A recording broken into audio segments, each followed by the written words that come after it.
Hello everyone, this is your friend from Naruto Audio Fanfics, and we are back once again with a brand new fanfic.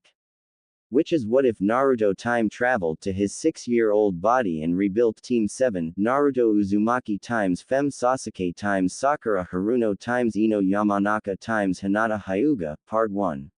If you enjoy this story, don't forget to hit the like button, thumbs up, and subscribe to the channel for more amazing Naruto fanfics like this. So without wasting any more time, let's start today's fanfic. He looked around the class, a small smile on his lips. He remembered this day, even if it had been more than 12 years before. Soon, Iruka would walk through those doors. Soon, Mizuki would follow. Soon the rest of his life would start to play out and he would be able to change it, if he wanted to change it. He flicked a stray strand of blonde from his face. Blue eyes scanned the room one more time. Kiba was in the back room, a wide grin plastered on his face. Shikamaru was in the back too, on the other side, sleeping. Hinata was in the back as well, meekly poking her hands together. As his eyes roamed, he noticed the rest of the 9. Ino, Choji, Shino, and finally, his teammates. Sakura, meek shy little Sakura that would grow to become a monster in her own right. Sakura who would eventually be able to pulverize mountains with her bare fists. Sakura that would grow into a woman, strong and independent. A healer, a friend, eventually, but now she was a girl. A shy meek girl sitting in the middle of the class trying her best to be ignored. He wanted to go up to her, grasp her hand in his and scream. Believe in yourself. Tell her that she'd end up becoming one of the strongest women on the planet. She glanced up at him, a quizzical look on her face before she let out a blush. He smiled at her, then turned to Sasuke. Naruto had vague memories of Sasuke as a child. He didn't know how he held up now. As the doors slid open, Iruka walked in, Chunin vest on, that long scar on his nose and a small grin on his face. Naruto smiled too, then, realizing the man would still hate him, stopped. What was he going to do? As he was now, he couldn't do anything. No, he could do something. It just wasn't very much. Hello class. Hello sensei. They chorused out in union. Let me call roll and we can have introductions, huh? I hope I have a good year from all of you. Naruto zoned out as Iruka started to call roll. His mind drifting to more important things. He had 2 years before the Uchiha was wiped out. 2 years, and he had no clue as to what the hell he was going to do. Naruto. He snapped as he heard his name yelled, accompanied by the sinkers of his classmates. Sorry sensei. I was daydreaming. Iruka looked annoyed. Pay attention Naruto, don't make it a habit of yours. Lest you fail, or others pick up such habits as well. Iruka stared him down, brown eyes staring into blue. He remembered this, he almost smiled, almost. But instead he stared, boring into the man's soul with his own blue eyes. Watching, unblinking, then suddenly, Iruka looked away. Hi, sensei, I won't let it happen again. He smiled, then frowned as he watched Iruka flinch. He zoned out once more. But not as deeply. Beneath of your desks is a book. These books are a class set provided to each student that goes to the academy on a yearly basis. As you age and progress, you'll get a new one every year. You should take care of these. They will contain homework and assignments, and losing or damaging your textbook is no excuse for not completing your assignments. Now, let's get started with today's lesson. It's simple, read the first chapter. It's simple. After that we'll have a short chat, and go outside to do some exercises. How do that sound? Naruto stopped for a moment to cast a casual glance at his book. Smiled when he realized it was pathetically easy, then re-shifted his thoughts back to his own problems. Right now the greatest of his efforts would be attempting to deal with the Uchiha clan. 2 years seemed a while away, yet it wasn't. It'd be here before he realized it. Should he attempt to thwart it? No. That was stupid. The Uchiha were planning a coup, he'd have to find a way to stop the coup. Keep the clan from being subsequently persecuted, all the while trapped in the body of a 6-year-old. He wouldn't be able to save them, and even if he could. Naruto. He snapped his attention back to the room. You're supposed to be reading the first chapter. He blinked for a moment. He'd forgotten how much of an Iruka had been before he started liking him. I already know the material, sensei. Do you? Hi. Fine. Iruka smiled. What are the ninja ranks within the village? Genin, Chunin, Special Junin, Junin, and Anbu. Naruto frowned. Should he even be revealing this much? He knew things he wasn't supposed to. At least not as a 6-year-old. But it was too late now, wasn't it? What's the difference between a Special Junin and a Junin? A Junin passes the Junin exams. A Special Junin is promoted due. He paused for a moment. How to word it? His vocabulary couldn't be too advanced, it would red flags and draw attention to him. But then, we're waiting, Naruto. Special Junin are promoted because they have skills. Another pause to find the right words. Skills in the right areas, like the medic nin. Most medic nin are promoted to Special Junin after reaching Chunin because they are skilled medics and can heal the wounded. They have skills that would place them in the Junin skill range, but it's specialized. Iruka was quiet. The classroom likewise. Naruto stared up at him, blue staring into brown once more. Very good, Naruto-kun. It seems you do know the material contained for this chapter. I'll expect the same performance from you from now on. For an instant Naruto was worried. He was being careless already. The class went on, and after an hour Iruka started to lecture. Quickly going over points as he strived to cram as much of the class's experience he could in a single day. Going over talking points through the lecture before finally declaring it was time to leave the room. Once everyone was outside, Iruka decided to speak. Every day we'll spend some time outside. He pointed at various targets. Some were human-shaped, others were simple targets, large and circular with big red and white concentric rings that got progressively smaller. Today will be target practice. Tomorrow we will test your physical capabilities and see exactly how we're going to rank you. Kiba raised a hand. Yes, what's your name again?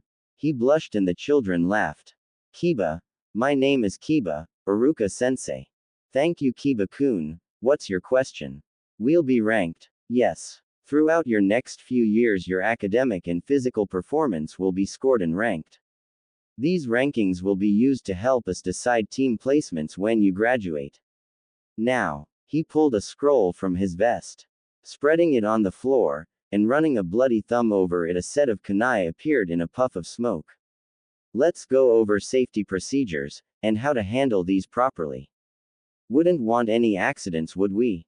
Iruka let out a small chuckle and rubbed a hand behind his head. It was at that point that Naruto zoned out once more. Over the years he'd forgotten just how mind-numbingly boring most of the academy could be. Now that he knew all the things it would teach over the next few years, it would be even more so. He sighed, a frown forming on his face. He was useless as he was now, and would be for quite a few more years. It didn't help that he seemed to be recklessly doing things without thinking. As a Jinchuriki he would without a doubt be watched. His words analyzed, his actions thought over. No doubt the interaction with Iruka earlier this morning would be told to the Sandaime. If he started acting differently, stupidly, he didn't know what would happen. But, then again, did he want to keep the time stream as it was? He'd come back to change things, why not start off right away? Why not prove himself as someone skilled and talented enough to warrant everyone's respect from the get-go? Why not place himself as someone Sasuke would respect, listen to, befriend? Someone Sakura could lean on. Someone Ji-san could be proud of from the get-go. What was the point of shearing away the veil of time if you didn't use the opportunity to completely change things? But then, he needed to be sure of certain events. The Uchiha had to die. He'd stay away from them, as far as he could, at least until after the massacre. Naruto, would you like to go first? He heard the classes snickering again and looked around slightly confused. Iruka had a kunai in hand. Blade first, so he could easily grab it. He grabbed the handle and waited for the man to release it before he pulled. Iruka seemed surprised then smiled. It seems you were paying attention, that's good. Why don't you try hitting the circular targets? It's not expected of you to hit the bullseye the first time. Just try to hit it in general, okay? I'll make suggestions to help you, okay? He looked around for a moment. The other students' eyes were glued on him, watching intently to see how well he would do. Most notable was Sasuke. His onyx eyes seemed to boring into his body. Watching intently with anticipation. A small smile on his face. Naruto almost laughed, he looked so innocent. He turned his attention back to the kunai. They were small, and lighter than normal. The sides were slightly dulled, though the tip was still razor sharp. In the midday fire country sun they gleamed. He hefted them, to get a sense of balance. There were 5 targets and 10 kunai. He grinned. Threw the first kunai with a swing of his arm and a flick of his wrist. It sailed past the target and he heard the chuckles of his classmates behind him. They were lighter than he was used to, not too much so, but still. That throw had been way over what he had estimated. He went to grab another kunai, and this time grinned. He hefted it once more, and with a flick of his wrist, sent it flying. It hit. Not a bullseye, but it was a second ring. He smirked as he heard the other kids fall silent. He picked up 2 more and threw those. The first hit the 3rd inner ring, and the 4th the bullseye. Then he picked up the remaining 6 and struck home. Every single time. The class was silent. Gee, good job, Naruto-kun. He bowed with a small smile on his lips. Thanks, Iruka-sensei. He exclaimed at the man in a slightly louder tone than normal. He smiled as he looked at the looks on the other children's faces. XXX starting small 4x. Lunch came and Naruto sat at one of the tables alone. Hungry. The small grassy field was filled with kids of all ages, running around and interacting with one another. His blue eyes cast around, and already he could see the old groups from his childhood start to consolidate. Choji and Shikamaru were sitting beneath a tree watching clouds while the larger boys snacked on both their lunches. Oh God, he was so hungry. He sighed, and placed his forehead down on the lunch table. He'd forgotten his lunch at the orphanage, in the sudden rush of his technique actually working, and him actually passing through the channels of time to the past. Now he hungry, so goddamn hungry. His stomach growled. Hey. He raised his head, small hands coming up to block the blaring light of the noonday sun. The sun blacked out the figure before him, but, after a few seconds he could finally see. It was Sasuke. Short, little, almost adorable Sasuke. With a timid look on his face, and a bento box in hand. Blue shirt, and short white khakis. His hair falling to either side of his head, though the early signs of his strange hairstyle could already be seen. Hey. A pregnant pause filled the air for a moment. This didn't happen last time. What should he do? What should he do? He made a decision. Want to sit with me? Sasuke smiled, and sat almost immediately. So, his voice was so high-pitched compared to what he remembered. You're Sasuke, right? Yeah, I'm Naruto. Good to meet ya. He reached out a hand and the other boys seemed startled, but then, with some hesitation, Sasuke extended his hand and the two shook hands. What are your hobbies? Naruto had a feeling he'd have to drive most if not all of this conversation himself. Well, I like to train. Especially with my Aniki. I like to spend time with my aunt and uncle as well. Those aren't hobbies. Well, what are yours then? Sasuke asked. His voice sounded indignant. I like, he couldn't remember anything he did at this age other than go to the academy. I guess I don't have any hobbies either. He blushed in embarrassment and a small smile appeared on the other boy's face. Well, what do you like to do? Well, suddenly there was a shout. Naruto turned to the source. It was another Uchiha, this one 3 or 4 years their senior. Naruto arched an eyebrow at the teen. He didn't remember much about the Uchiha and from what he could, this kid seemed to fit the bill. Tall, pale, with a sharp yet somewhat square jaw. Dark brown hair and a white shirt. Black short khakis and a ninja holster on his leg. Naruto smirked. He'd forgotten about the whole, "don't talk to the demon brat" thing. That might get annoying in the future as he tried to influence things in the small way he could. When he was a child he would have cared more that he was ignored. Now though, now he didn't care, and most importantly he knew with enough time everyone would eventually come around to his point of view and or side. So when the nameless Uchiha came over, shouting how, Sasuke-sama, shouldn't associate with such trash, he kept a small smile on his lips. As the kid forcibly dragged Sasuke away, Naruto waved and smiled. "It was nice talking to you while I could, Sasuke. Maybe we can talk more later." Then he was alone. God damn it, he was hungry. XXX starting small XXX. The evening came and with it the end of the school day. Naruto stood outside the academy waiting for what he wasn't sure and watching the kids slowly parade about until their parents came to retrieve them. He cast a look at the blue sky above that was slowly transitioning to a deep orange. He should head back to the orphanage. But his memories of that place were far from fond. So for a few more minutes he'd stay here. He looked around. Sasuke was still here. "Hey Sasuke." He jogged over in a light, yet fast, pace. "Hello. You waiting for your parents to come and get you?" "Yes, I'm waiting for my mom. My dad is the police chief for the Konoha police force, so he can't come and pick me up." "Cool." He smiled at Sasuke. "Are you waiting for your parents?" "No. I'm an orphan. I'm supposed to walk back to the orphanage with some older kids after classes, but they left without me.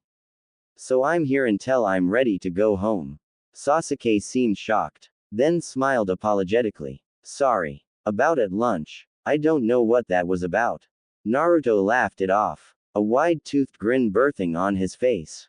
"Don't worry about it. I'm used to it. Sasuke-kun, you made a new friend already." Naruto turned to the voice.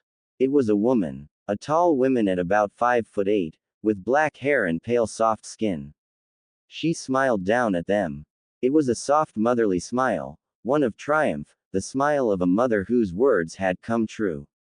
"Ka-chan. This is Naruto. He's in my class." Naruto bowed deep at the Uchiha matriarch. "Hello, Uchiha-san. And so polite too. And adorable. See Sasuke-kun. I told you you'd make friends no problem." "Ka-chan," Sasuke moaned. Naruto chuckled. He'd never seen Sasuke pout before, and being 6 made it all the more enjoyable. "Naruto-kun, I'm sorry, but I'm going to have to go take little Sasuke-kun away from you for now.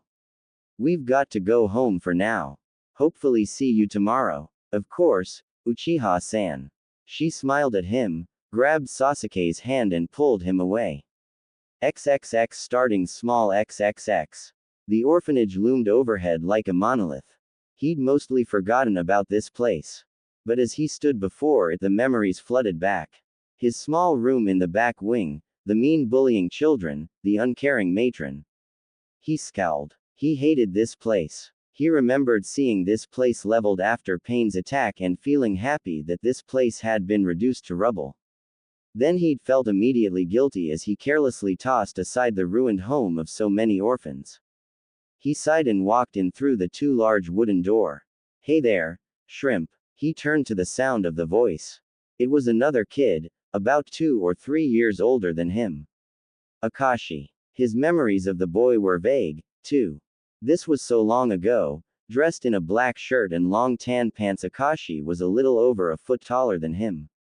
With curly brown hair that seemed to twist in and around itself more than anything. Brown eyes set in a small chubby face. He ignored him, and started to walk to what he thought was his room. Akashi got in the way. "Where you going, shrimp?" "To my room." That just seemed to make him angry. "So you got a mouth on you, shrimp. What did I tell you about that mouth of yours?" He ignored him and tried to move on. Akashi pushed him to the ground then sent a right hook into his jaw.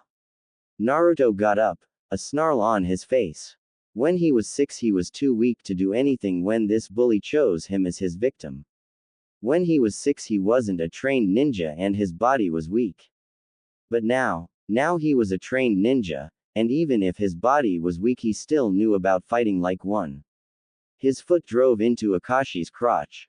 The boy crumpled and his foot came down on his head. The other orphans stopped. He drove his foot down a second time, and a third time. A fourth and fifth. A sixth, and Akashi stopped moving. His blood was pooling on the floor, leaving from his mouth and nose. As the rage left him, he looked on in horror. If he wasn't noticed today, then this would really draw attention. God damn it. He couldn't sleep that night. As he lay in his bed, his mind reeled, going over again and again what had happened that day. What had happened a mere few hours before. He knew better. He knew better. He lay in bed, his eyes wide open. Blue eyes staring into the dark nothingness of his bare room. Mentally, he knew not to attack. His mind told him not to attack. And yet when Akashi had pushed him, when the larger boy had done what, as he remembered, countless other older, bigger boys had done before, Naruto had snapped. His foot had lashed out, and before he knew it, Akashi lay on the ground, a small puddle of blood pooling beneath his unconscious form. He sighed, and then with a grunt, swung his feet over the side of his bed. The cantankerous old matron had been furious. Her wrinkled face, just as deceivingly grandmotherly as he had remembered, warping into one of disdain. Her shrill voice shrieking at him for hurting poor Akashi. Once more he had felt rage fill him, but this time he could control it. This time it wasn't the mind-numbing fury, though it still made his blood boil. He remembered telling her numerous times about the bullies. About Akashi and his gang of cronies. About the shoving, and the beatings, and the name-calling. Yet, nothing had happened, it hadn't stopped, and after he told, it seemed to get worse. With his feet on the ground, he started to quickly shuffle his way towards the kitchen. She'd sent him to bed without dinner as punishment, and he could feel his stomach rumbling for food. After sneaking down the stairs, and into the small side hall, he was in the kitchen. He walked to the fridge, pulled it open and took out an apple. Then he walked to the cupboard and pulled it open. He smiled when he saw a packet of ramen. He read it to see the flavor. At first, it seemed like glyphs for a few seconds, hard to comprehend and fully understand before becoming legible.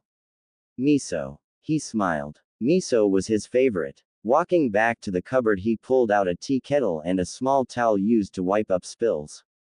He filled up the kettle with water, set the towel atop it to hit its screech, and set it to boil. Then he sat and waited. He had an idea, though he wasn't too sure on how valid it was. He was an adult in mind, but as a child, his body reacted to things as children should. With extreme bouts of emotion. Mood swings would be constant for him. He'd have to start meditating again, in an attempt to gain control of the raging hormones that now flooded his mind. With a crunch, he took a bite of his apple. He couldn't afford any more incidents like earlier this evening. He could feel the faint traces of Anbu watching him where he hadn't before. No doubt Ji-san had already been informed about both events at school and at the orphanage. The result was that his new minders were meant to keep a watch on him, and keep him out of further trouble. More bites of the sweet red fruit, spilling its juice into his mouth. He heard the muted shriek of the kettle and smiled. He finished the last bites of the apple and threw it away. Taking the cup of instant ramen and pouring the water inside, he waited the 3 minutes for it to boil. When it was done, he ate, and then threw the cup of ramen away as well, making sure to bury it beneath other trash to hide the evidence. Then, when he was finished, he put the kettle and the rag away. What to do now? The stars, he heard himself say. They look pretty tonight. Maybe he'd go stargazing. XXX starting small 4x. Uzumaki-san shows incredible prowess for his first day at the academy. He seemed to be able to follow a lesson, or discussion with only half his attention on said subject at the time. What his mind was occupied with I am unsure. He shows startling mental comprehension abilities for one of his age, though to what extent is yet unknown, as standardized tests have not yet been deployed to test the student's capabilities, though he is without a doubt sure to score incredibly high. Not only that, but Uzumaki-san shows an inherent capability to learn things quickly. With the kunai throwing exercise, he not only managed to score an exceptionally high score for one of his age 10 out of 12 hits, but he managed to do so after only throwing a kunai 3 times to judge its weight and capabilities. Uzumaki-san shows inherent qualities of genius. It is suggested that special attention be paid attention to him in order to make sure he receives the training he deserves. The elderly Cage gave a small smile as he read through the report. It would seem genius was inheritable, especially if both of one's parents were geniuses. Perhaps he should pay the boy a visit. He hadn't seen the lad since he was 5. Nearly a year, no doubt the boy had forgotten him. But, with the boy entering the academy, and the incident that had happened just earlier that evening, a visit would seem warranted. He took his pipe from a small pocket he kept in his vest, filled it with the sweet-tasting strawberry tobacco his wife had bought for him shortly before her death so many years before, and lit it. He took a deep puff of it and smiled. Then he picked up the second report. Report 11 CGLD. Reporting Unit. Codename Giraffe. It should be noted that Akashi-kun has been reprimanded before for bullying both his peers and others younger than himself. It should also be noted that while the orphanage matron has helped put a stop to Akashi's bullying of other orphans, Uzumaki-kun's torment seemed to continue. It would seem that the orphanage made it clear that Akashi-kun was to do as he wished with Uzumaki-kun as long as the others were left alone. From what we could gather from the incident, it appears Akashi-kun was the instigator, choosing to assault Uzumaki-kun when Uzumaki-kun simply wished to be left alone. The resulting fight was quick, if somewhat brutal. After Akashi-kun's initial attack on Uzumaki-kun, Uzumaki went on the assault, leaving Akashi-kun with a concussion, multiple abrasions, a broken nose, and a fractured rib. From what we have gathered from the other orphans, and Akashi-kun, Uzumaki seemed unhesitant in his assault, doing his best to quickly down his larger opponent before going on a short, but brutal, assault. It should be noted Uzumaki-san seems to show inherent fighting capabilities, if not a lack of hesitance to finish a downed opponent. The elderly Cage frowned a bit. While children fought, and sometimes brutally so, they tended to be hesitant of fighting one another, despite their bolstering. Naruto-kun's lack of hesitance to finish a downed opponent was not normal. He would, without a doubt, be seeing young Naruto-kun tomorrow morning. He pulled out a crystal ball and charged a small amount of chakra through it. He concentrated, and then an image of a small boy laying in a forest appeared before him. He frowned. Children shouldn't be disappearing into the night by themselves, especially not children containing Biju. He made a hand sign and an Anbu appeared before him. Owl, get to Squad 4 and ask them why young Naruto-kun is outside at 11 at night. A swoosh of wind and the Anbu disappeared. The elderly Cage leaned back in his seat, took a long deep inhale of his tobacco. Giraffe, make me some tea please. Owl reappeared in a flurry of wind and smoke. Report. It would appear Uzumaki-kun snuck out after stealthily grabbing himself a meal. Why would he need to grab himself a meal? Has the matron not been feeding him properly? It would appear that as punishment he was sent to bed without dinner. From what she has gathered, this is slandered punishment for him, and he is often punished. Usually for minor offenses. He seems to be malnourished from this as a result. The elderly Cage frowned, then took a deep, long inhale of the smoke in his pipe. You know, Owl, I've had children of my own. And, as I'm aware, you too have children. He stopped for a moment, his gaze peering into the Anbu's face. Tell me what you think of a child being mistreated under the guise of punishment. It's an injustice, Hokage-sama. A blight upon the face of the world, and our village. Children should be treated like treasures. I want all appointments for tomorrow morning rescheduled either to the day after tomorrow, or late in the evening.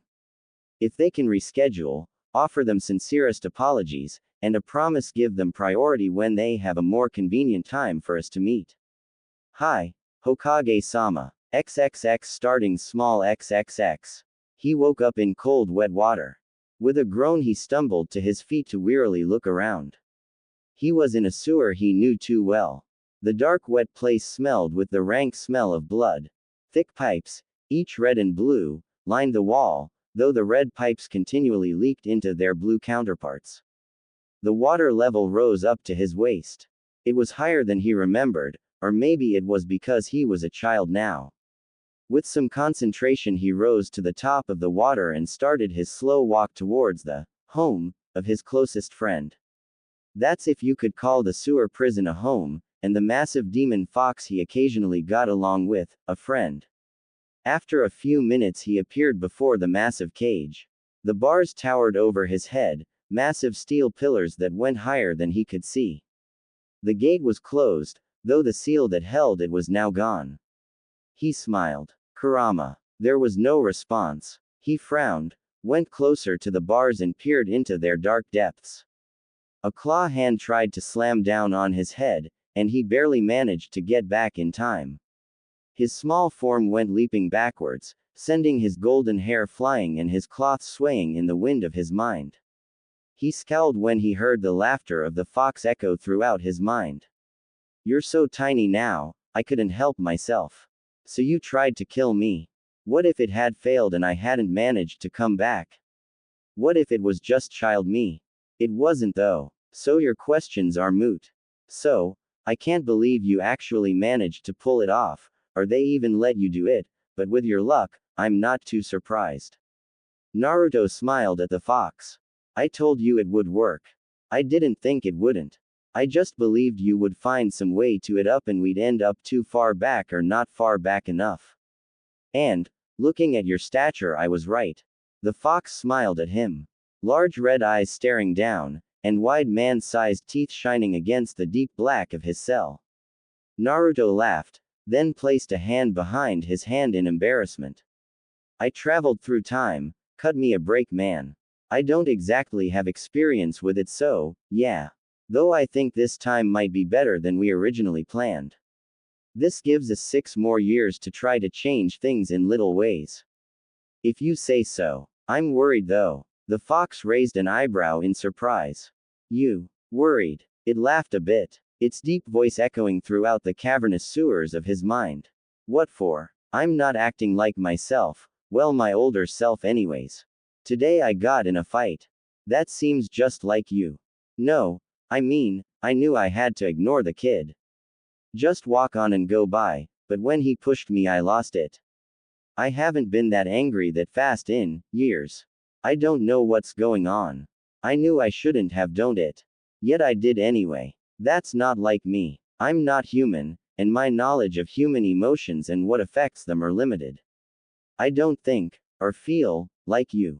I'm made out of chakra after all. The chemical reactions that affect you, well, they don't affect something like me at all. Naruto frowned and then sat down. He ran a palm through the water beneath him, sending ripples in all directions. He looked back up at the fox, then back at the water. So, have your plans changed? I mean, the original plan was to wait around a few years for Obito to reveal himself, and try keep Sasuke around if we could. You know, hearing it from you, it wasn't really too well defined now that I think about it. Neither of us are one for planning.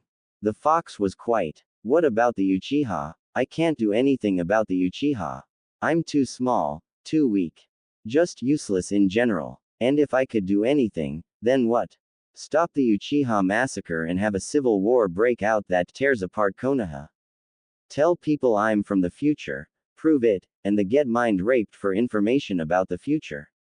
I started trying to befriend Sasuke today, and that's the only thing to do. Try to change Sasuke, or at least, take care of him, if he tries to pull the same stunts he did last time. I mean, I can't do anything. He frowned, then let out a long, deep sigh. I'm still contemplating whether I should try to keep things the same, or just go whole hog and say, it, to the whole thing. Go for it. If you're willing to pull back the veil of time and space, why walk on eggshells? Stop acting like a newborn kid afraid of his own tail. The fox was right. He'd come this far, why hold back? He'd go all in. Damn the consequences. He'd change things to how he thought they ought to go. XXX staring small XXX. He woke up to the old matron towering over him, a scowl on her face. She looked at the open window in his room, then back at him. From where he lay he could see the deep-set wrinkles, the silver hair slowly turning a stark white, the deep, cracked lines in her face. She sneered at him, showing white teeth against red gums. Get up, boy, and get ready. The Hokage is coming to see you this morning. Hurry. She looked at the window one more time. And keep that window closed at night, you'll let out all the cold air. She went to his closet, pulled out a white t-shirt and small brown khakis, and then tossed them on his bed along with a comb. Put these on after you bathe yourself. Make sure to comb your hair too, it's a rat's nest. With that she shuffled out of his room. He moved into the hallway and made his way for the bathroom. His door was the furthest from the bathroom, meaning as a child he was often bathing with lukewarm or cold water. He walked in. 30 minutes later he left the bathroom freshly bathed, his teeth brushed, and the clothing she'd given him on. He combed his wet hair then went downstairs. The matron was waiting, and so was the old man. The old man seemed massive. Like a giant he seemed to tower over him. The presence of the elderly Cage woke up emotions and memories long since buried. For a moment he thought he was going to lose it. He felt sorrow swell in his chest, felt his eyes water, his body quiver in pain. Then he reeled it in, grabbing hold of those emotions and bolting them down. He was better than this, better than losing control in front of this man. He took one deep, long breath. Hello, Hokage-sama. The old man seemed surprised, then smiled a bit wider. He looked at the orphanage matron, and she quickly shuffled away. He hid a snicker. Hello there, Naruto-kun. The old man extended a hand, and Naruto complied with a hand of his own. Hokage-sama, I'm not sure if this will come off rude, but can I ask why you want to speak with me? Once again the Hokage seemed surprised, then mildly pleased. I received some reports that said you displayed quite a bit of talent yesterday. I enjoy speaking with the possible talents, and the fact that you're an orphan piqued my interests quite a bit more. Tell me, Naruto-kun, have you eaten breakfast yet? No. Then why don't we walk to a restaurant I know? It serves rather good tea, maybe we can get to know each other better. So, how are you doing, Naruto-kun? The old man's words echoed throughout the room. The restaurant was small and quiet. The waiters bustled from place to place, setting tables and preparing for the day. It was spacious, square-shaped and centered facing inwards towards a large central garden. The dawn sun shined down upon the hardwood bamboo floor, and the rich smells of tea filled the air. Naruto smiled a small smile at him. Good. I heard you showed a rather promising amount of talent yesterday. That's good to hear. Naruto looked at the old man. This was strange. This wasn't supposed to happen. Not for another year, the Anbu weren't supposed to be watching him for another 2. He'd been here for less than a day and already he'd changed things. And what was the old man playing it with this? Why meet with him at all? Why not just watch and wait? Thank you. Yes, the old man was quiet for a moment, he was watching him, studying him, and Naruto didn't know how to feel about it. Those deep pools of brown staring into his own sky blue. How was he supposed to act? Like a child. How do you like the orphanage, Naruto-kun? He was quiet. This was a chance. It took a year for him to get out of the orphanage after the old man met him. Now, this was a chance he couldn't let up. He'd take it. I don't like it. The kids are mean and no one wants to play with me. The matron is a cantankerous old hag. He watched the old man raise an eyebrow in amusement. And when I'm hungry and tell her she says I'm lying and greedy. But I'm not. I really am hungry. He was quiet for a moment and looked down into the cup of rich dark tea. The old man took a sip of his, sighed in contentment and smiled at him. Continue please. The kids are mean. They bully me all the time, and when I tell the matron she doesn't do anything about it, but when I hit them back I get punished.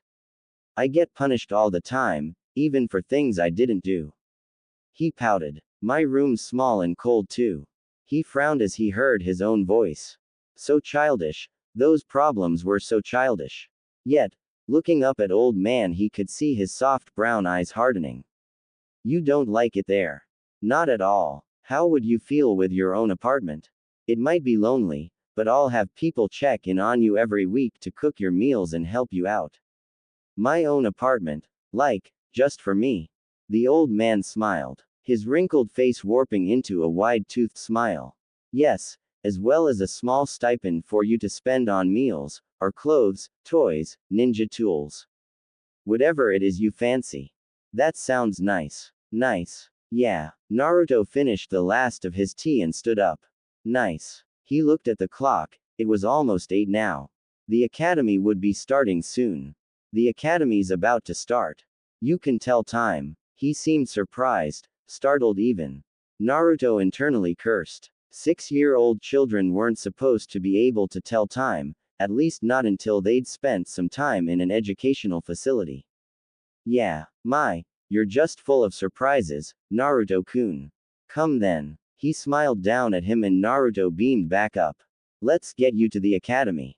Naruto got up. He smiled at the elderly Kage, bright white teeth beaming in pride, and the old man responded in kind. As they left the tea place, the old man held out his hand. Naruto stared at it for a moment, realized what the old man wanted and placed a hand in his. His hand was engulfed by the rough calloused palms of the old man. Then they started to walk and his mind went elsewhere. XXX Sarutobi XXX. The elderly Kage looked down at his young ward as they walked. It was obvious that the boy before him was a genius, prodigy much like the hegemony he descended from. The blonde child was brilliant, he spoke with the clear intent of any adult, and beneath those bright blue eyes was obvious intelligence. Calculating intelligence. The innocent child was far more aware of the world than he made himself appear. Sarutobi looked around. He frowned when he saw the disapproving glances, the fear, the hatred in the eyes of his people as they watched him and Naruto walk along. He looked at the boy, and realized Naruto couldn't care less. The boy was occupied in his own thoughts, he was either ignorant of the looks, or just didn't care. It was likely the latter more than the former. He was very much like his father though.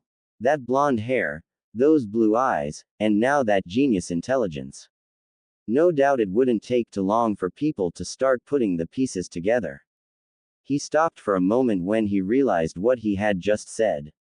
People would soon start asking exactly who Uzumaki Naruto's parents was. It likely wouldn't take too long for them figure it out as well. He cursed beneath his breath, he'd have to take actions, hide things, collude things, and that in itself would give answers to people smart enough to see them. Ojiazan. He looked down at the small blonde holding his hand. Apparently whatever had the boy occupied no longer did so. He smiled down at the child, masking his own annoyance and worry.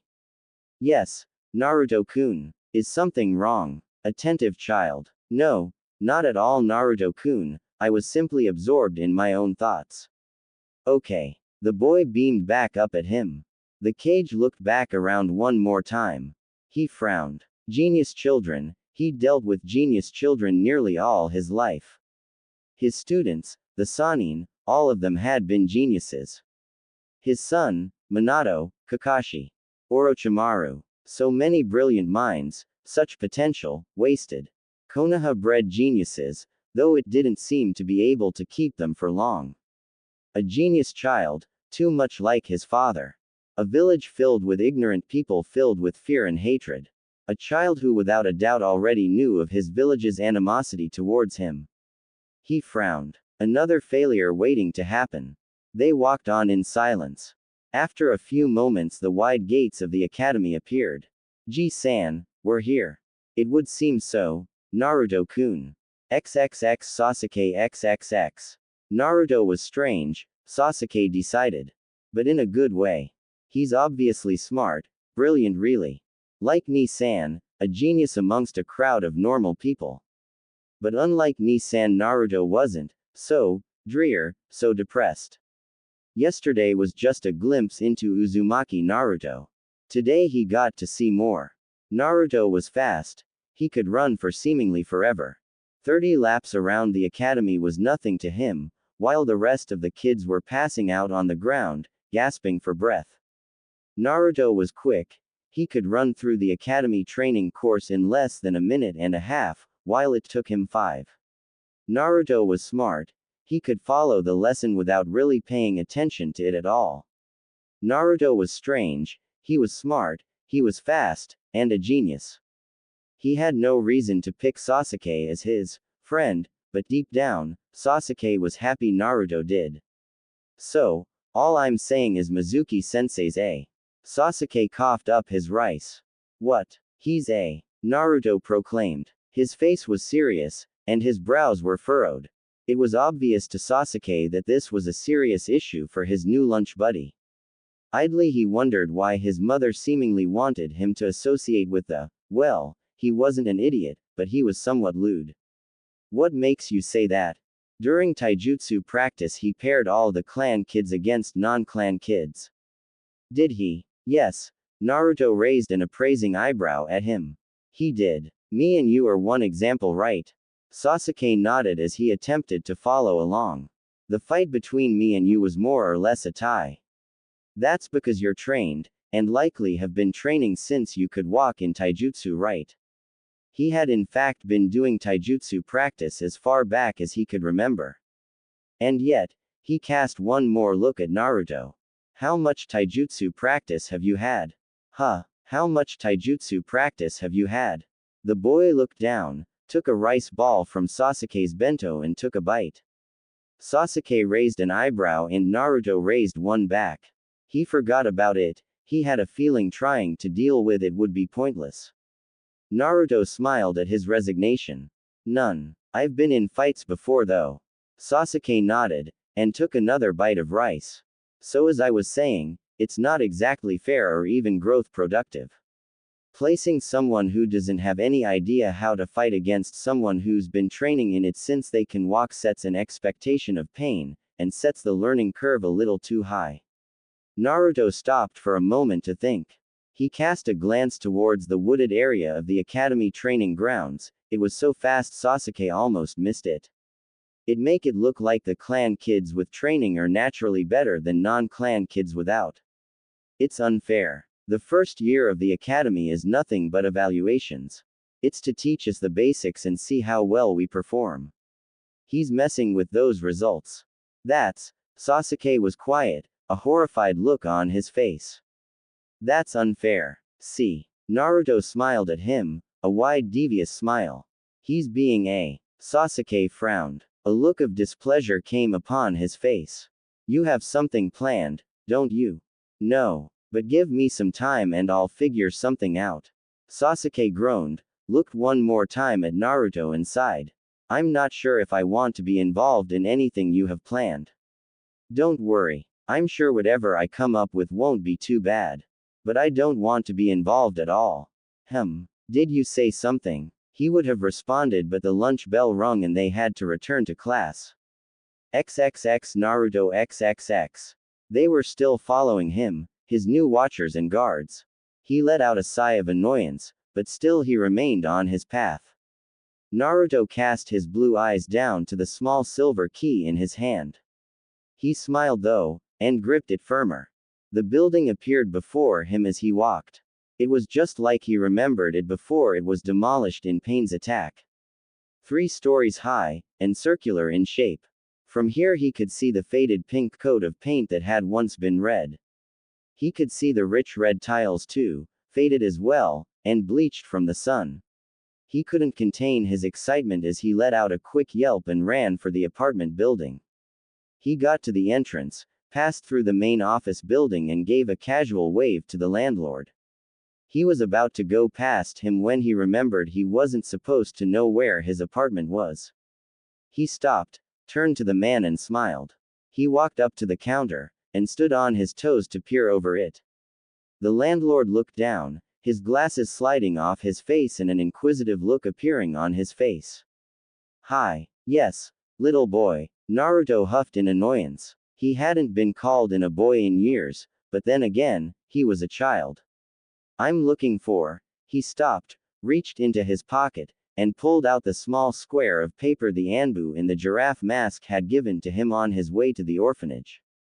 Apartment 29C. The landlord gave him a once-over, yawned, and grabbed a bottle of water from behind his desk. He took a deep gulp, wiped his mouth and sighed in content. The apartment building has 3 stories. The ground level is A, the second level is B, and the top level is C. 29C is on the top level. To the furthest right. Thanks. He grabbed the sheet of paper off of the landlord's desk and headed for his room. It wasn't the same apartment. In fact, this one was a little better. The paint seemed new, the floor was freshly polished, and all the furniture seemed new rather than second-hand. And best of all, it seemed they'd slightly modified it to fit a child's stature. There were stools of varying heights sitting neatly against the kitchen wall. The door knobs seemed smaller, easier to grip with smaller hands. He smiled and then jumped a bit in excitement. In the center of the apartment was a decent-sized table, not huge but not small either. On top of it was a note. He grabbed it and quickly scanned through it. To Naruto-kun. This apartment it yours, Naruto-kun, I hope you like it. In the mornings and evenings bento boxes with healthy meals will be ready for you. A bento box for lunch will also be ready for you in the morning. A monthly stipend, a small amount of money, will be provided for you every month. Use this to buy clothing, ninja tools, small meals on the go, or even toys if you wish. It's yours to spend as you deem fit, though I do warn if it seems like you're spending it unwisely it will be lessened and you'll be forced to take some lessons on money management. The apartment has new furniture, and the walls are freshly painted. Take any problems you have to the building's landlord as soon as possible. He will deal with them, don't put it off for too long or a small issue might turn into a big issue. In the closet hall is a small set of ninja supplies to start you off at the academy. The dresser in your bedroom has your clothing from the orphanage. The bathroom has soap and a new toothbrush for you. Remember, hygiene is important, Naruto-kun. Don't skimp on it. I hope this serves you well, Naruto-kun. Sarutobi Hiruzen Sandame Hokage. Naruto put the letter down, and went to his room. A small twin-sized bed was sat in the corner. He collapsed face first into it with a sigh. The past 2 days had been tiring. The academy was boring, long and arduous. Most of the children in his class were just that, children, unbearable little monsters who grated on his nerves. Uruka-sensei was being a because he didn't know better, and Mizuki was being a worse one because, well, he was Mizuki. Sasuke was amicable so far. But he didn't know how long that would last, Naruto sighed. So many options. So many choices. He had to talk with Kurama. He closed his eyes, slowed his breathing, and fell into the cage dwelling that his one friend lived in. The Kyuubi was there, his gargantuan form laying down behind his massive cage. His large red eyes stared down. You're back. I am. Why? I'm lonely. Of course. So, how goes changing the future? I've got an apartment now, the old man's taken interest in me, and Sasuke now eats lunch with me, that's a thing. So, Kurama laughed, his voice filling his mind's space, and reverberating off the walls.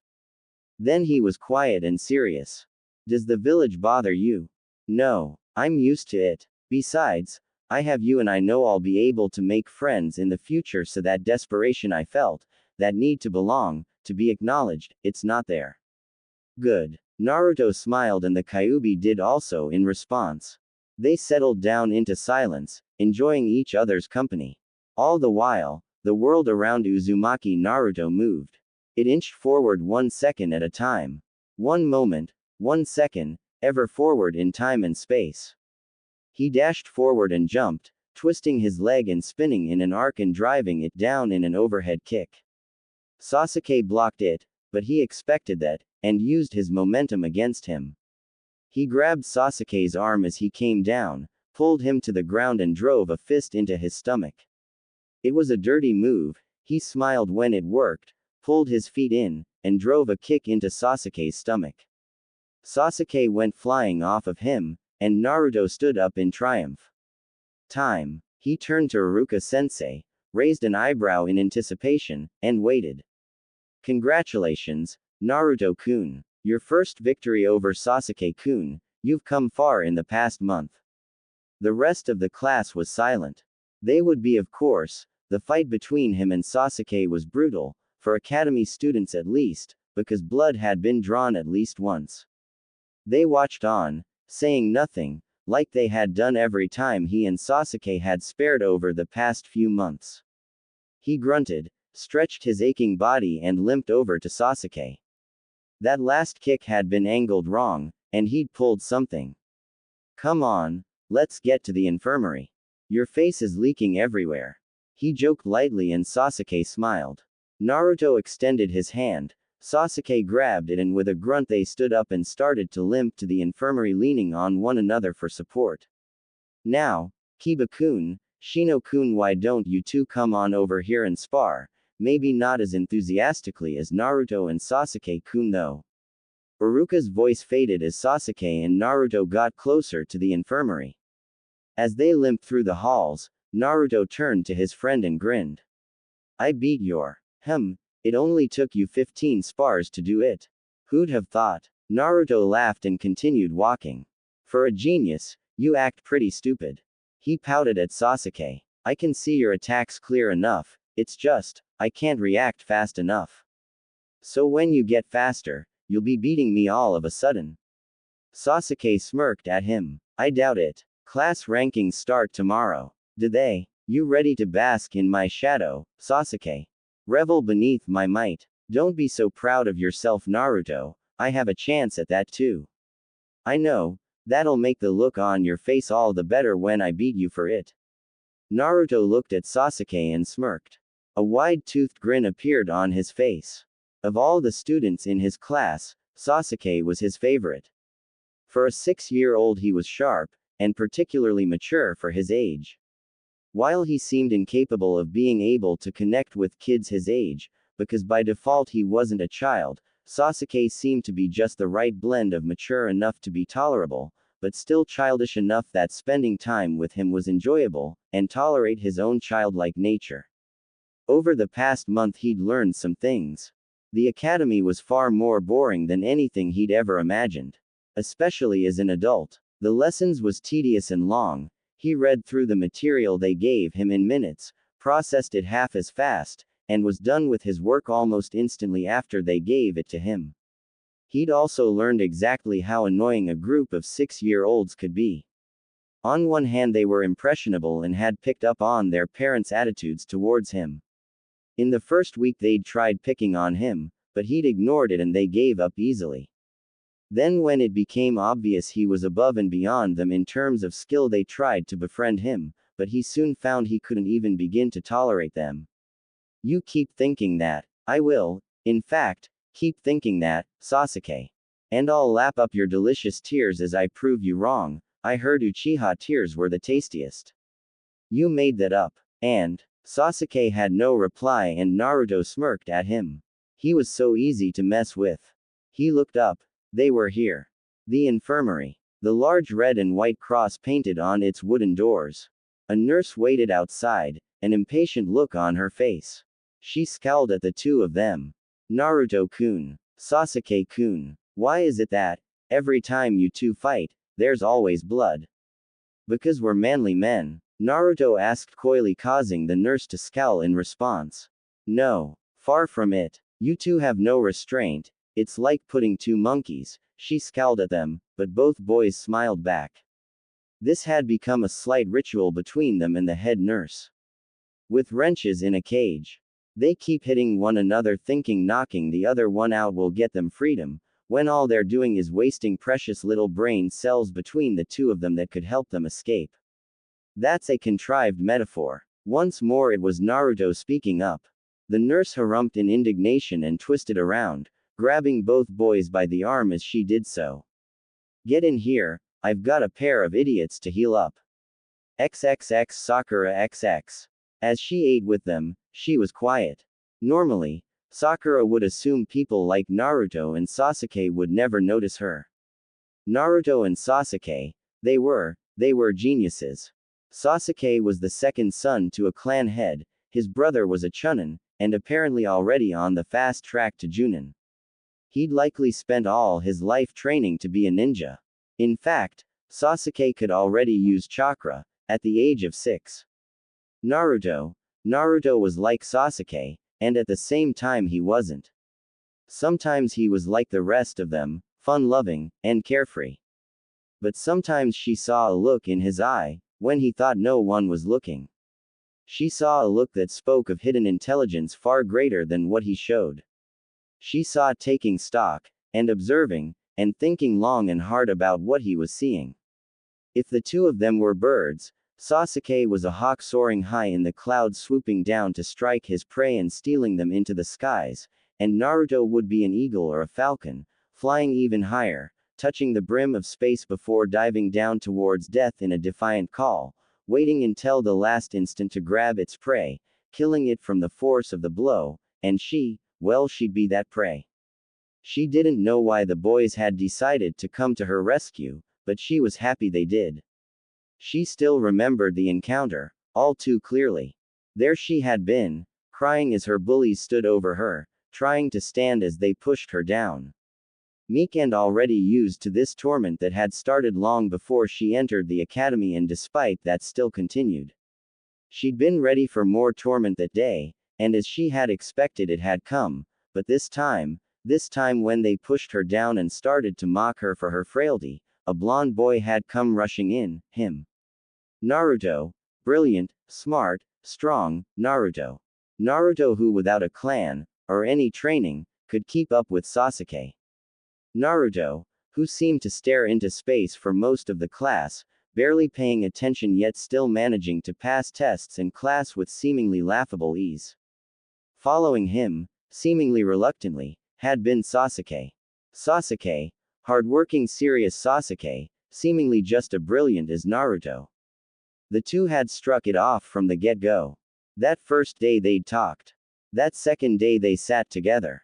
On the third day of the academy, Naruto could be found excitedly chatting with Sasuke, who followed along with a smirk on his face. They were like knights in shining armor, appearing to save a maiden in need like the stories her Ka-chan read her on occasion. The bullies dispersed after a rather one-sided brawl, and there they stood, night and day. Naruto as bright as the sun, a wide-toothed grin on his face, his sky-blue eyes brimming with delight as he stared down at her. Sasuke, a look she couldn't quite place on his face, looked down at her in interest. His black eyes, and even blacker hair, reminded her of the night. She smiled as she turned to watch them. Naruto was wolfing down ramen, his cheeks filled with the noodles as broth slowly dribbled down his lips. Sasuke ate his more reasonably, though it seemed as if he'd picked up some of the speed Naruto had when eating the noodles. Naruto-kun, maybe eat a little slower. But Sakura-chan, we only have 15 minutes left. And the walk back to the academy is 10 minutes. I have to eat it fast or else it'll go to waste. You really want me to waste good ramen, Sakura-chan? Are you so evil? Truly. Large baby blue eyes stared pleadingly at her. She laughed. 5 minutes left to eat. Had she really spent so long occupied in her own thoughts? She'd barely eaten anything that day, no doubt before school was over she'd be starving. Come on idiot, Sakura, let's go. We don't have much time left. Sasuke had finished. A few seconds later Naruto finished his second bowl. Bye Tuki-san, see you later. Goodbye, Naruto-kun. As they walked, Sakura spoke up. I talked to my mom. And, it was Sasuke who answered. She hadn't expected that. He seemed mostly disinterested in her, but over the past 2 weeks he seemed to be slowly opening up. Ka-san said it's okay. We can train after school. She thinks it'll be good for me since you two place top in the class, and I'm third, but only because of academics. Naruto was beaming. He turned to Sasuke and smirked knowingly. See, I told you her parents would be okay with it, pay up. Sasuke grumbled, and reached into his pocket. He pulled out a 200 ryo note, likely 2 weeks of his allowance, and slapped it into the boy's hand. Naruto pocketed it and patted Sasuke on the back. We can't win them all, Sasuke. Yeah, whatever, Naruto. You guys bet on me. She didn't how to feel about that. No, she stared at Naruto. Naruto stared at her, and the awkward silence of Naruto stating such a bold-faced lie permeated their small group. She laughed, and Naruto smirked at her. Come on, let's get to class, guys. XXX Sarutobi XXX. He leaned back into his seat, deep dark lines forming as his wrinkled, turgid face morphed into a scowl. He sighed as he was often wont to do, and picked up the wooden pipe on his desk. He stuffed it with tobacco, lit the pipe and took a deep puff of the rich smoke. His eyes scanned the weekly report on his young charge. This had become ritual now. Over the past 8 weeks he'd had his Anbu watching Naruto-kun, he'd also had them recording his daily activities to be compiled into a report at the end of the week. He read through the report one more time, this time, reading through the various notes left by both his academy instructor and his Chunin sensei. Naruto seemed to be progressing prodigiously, and looked like in less than 2 or 3 years the boy would be ready for combat. He'd have to start concealing and colluding the boy's heritage now. He made a hand signal. Jaguar. The masked Anbu appeared before him in a blur of speed. Call the head librarian and the administrator of records to my office. Tell my assistant to prepare some tea. Assure her to bring saucers of honey and sugar. If I remember correctly, Dashida-san favors the natural taste of honey. Jaguar bowed deep, then disappeared in a blur. In the meantime, the old cage took a deep inhale of smoke. He let the nicotine settle in his lungs, let the substance seep into his body, then slowly he breathed it out. A few minutes later his assistant walked in, 3 cups of brewed tea in hand and saucers of sugar and honey in the other. She set them down, then bowed deep to him. Is there anything else I can do for you, Hokage-sama? No, thank you. I'll call you if I am in further need of your assistance. Of course, Hokage-sama. He took his momentary reprieve to read through the weekly report once more. He chuckled as he read through his young charge's escapades. It would seem, in his own boredom, Naruto had decided to undergo various missions as he called his seemingly random assortment of pranks on his taijutsu sensei.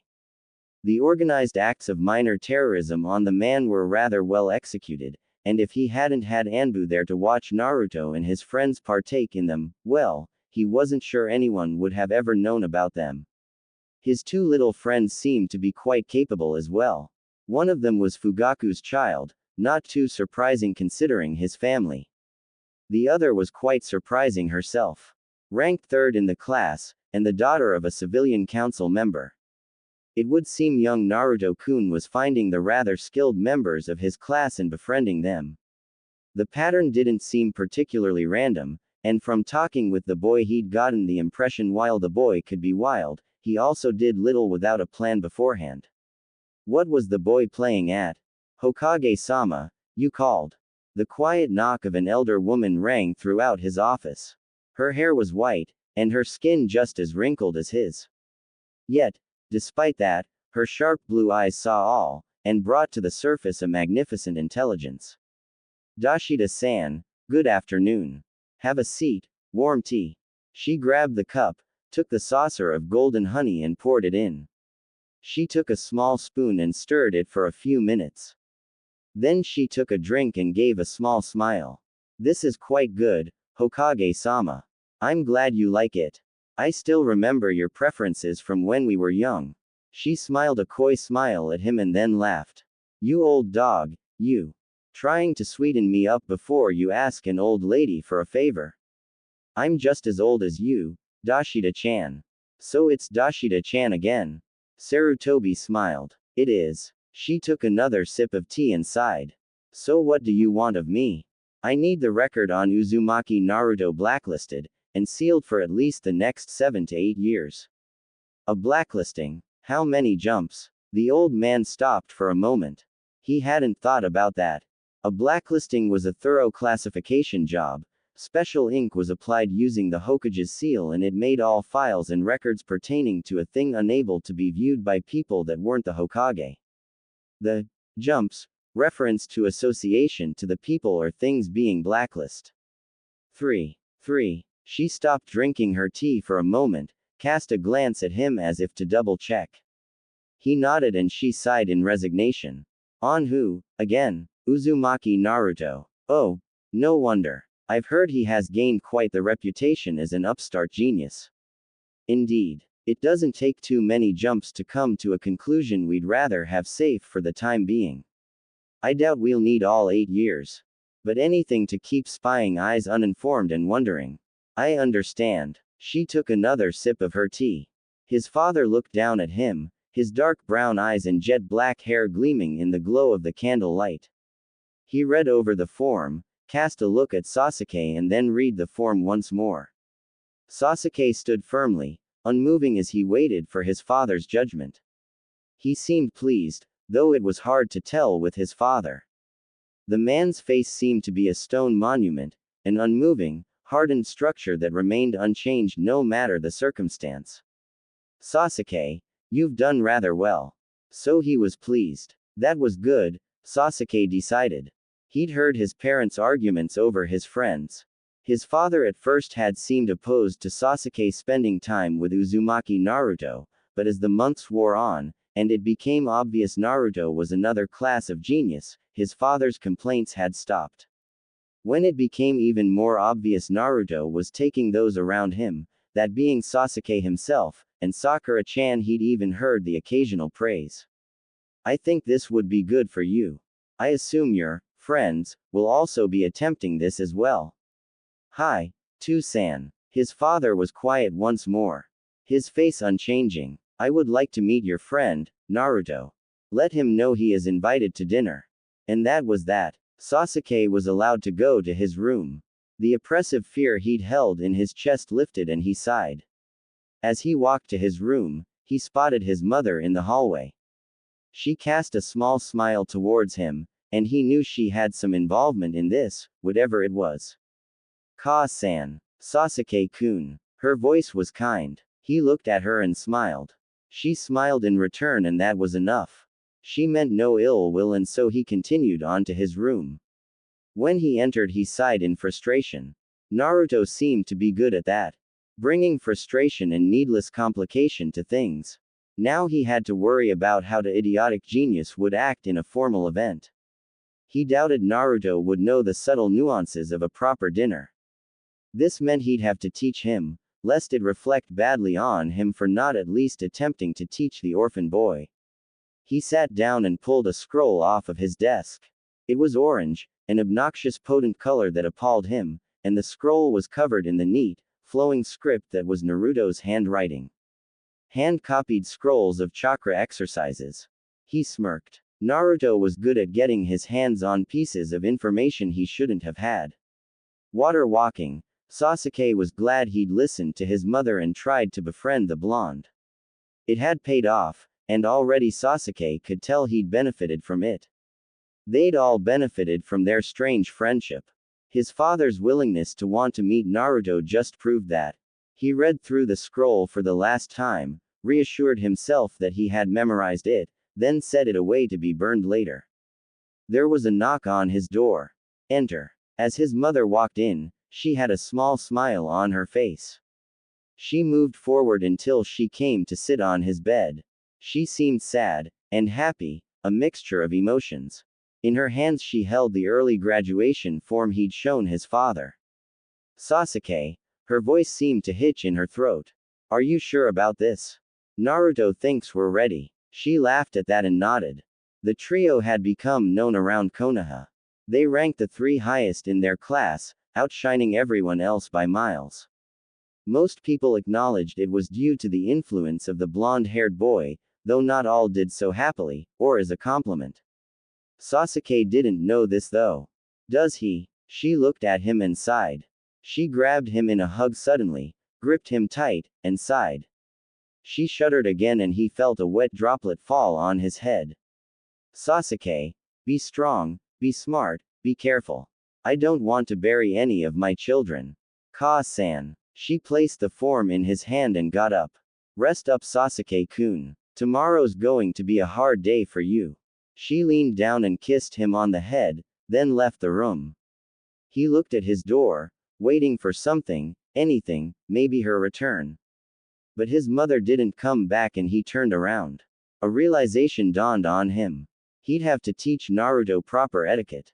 Naruto was an orphan, so knowing proper etiquette wouldn't be expected of him. But he wasn't, and so Naruto's lack of proper etiquette would reflect on him. He sighed as he jumped onto his bed. He looked up at the ceiling, then without even realizing it, fell into a deep, long sleep. The next day came easy. He got up, got ready, and went to Naruto's house to meet the blonde-haired boy. When he told him about the invitation to dinner, Naruto laughed, with that knowing smile of his. He'd scowled in anger, then sighed. You knew this was going to happen. Eventually, he looked at Naruto, raised an eyebrow and nodded. Do you have proper etiquette? Do you know the rituals? Naruto laughed again, then nodded. Come on, Sasuke, he was smirking like a fool. Of course I do. Naruto grabbed his wrist and started to run, and reluctantly he had to follow. As he was dragged from Naruto's apartment, he grunted out. Slow down. No. Damn it. Naruto. Slow the hell down. The blonde turned back and instead pulled him harder and picked up his pace. The village started to turn into a blur. It flitted past him as they sped up. Where are we going? To Sakura-chan's. Is something wrong? Why are we in such a rush? To see if her parents signed, of course. Of course. Sakura's parents were civilians. To graduate early, you needed your guardians to sign your release forms. An easy task for Sasuke and Naruto. Naruto was a genius, and the Hokage seemingly personally took interest in the orphan boy's well-being. Sasuke's parents had signed, because they were ninja, and Itachi had graduated early. Civilians though. He freed his hand and then did what he remembered from one of Naruto's chakra exercises, pushed chakra into his feet. The blur turned into a tunnel of streaking colors. He felt Naruto's hand grasp around his own again, leading him to where they should go. After a few minutes they suddenly stopped. Sakura's home was a large thing. Yet it was also humble.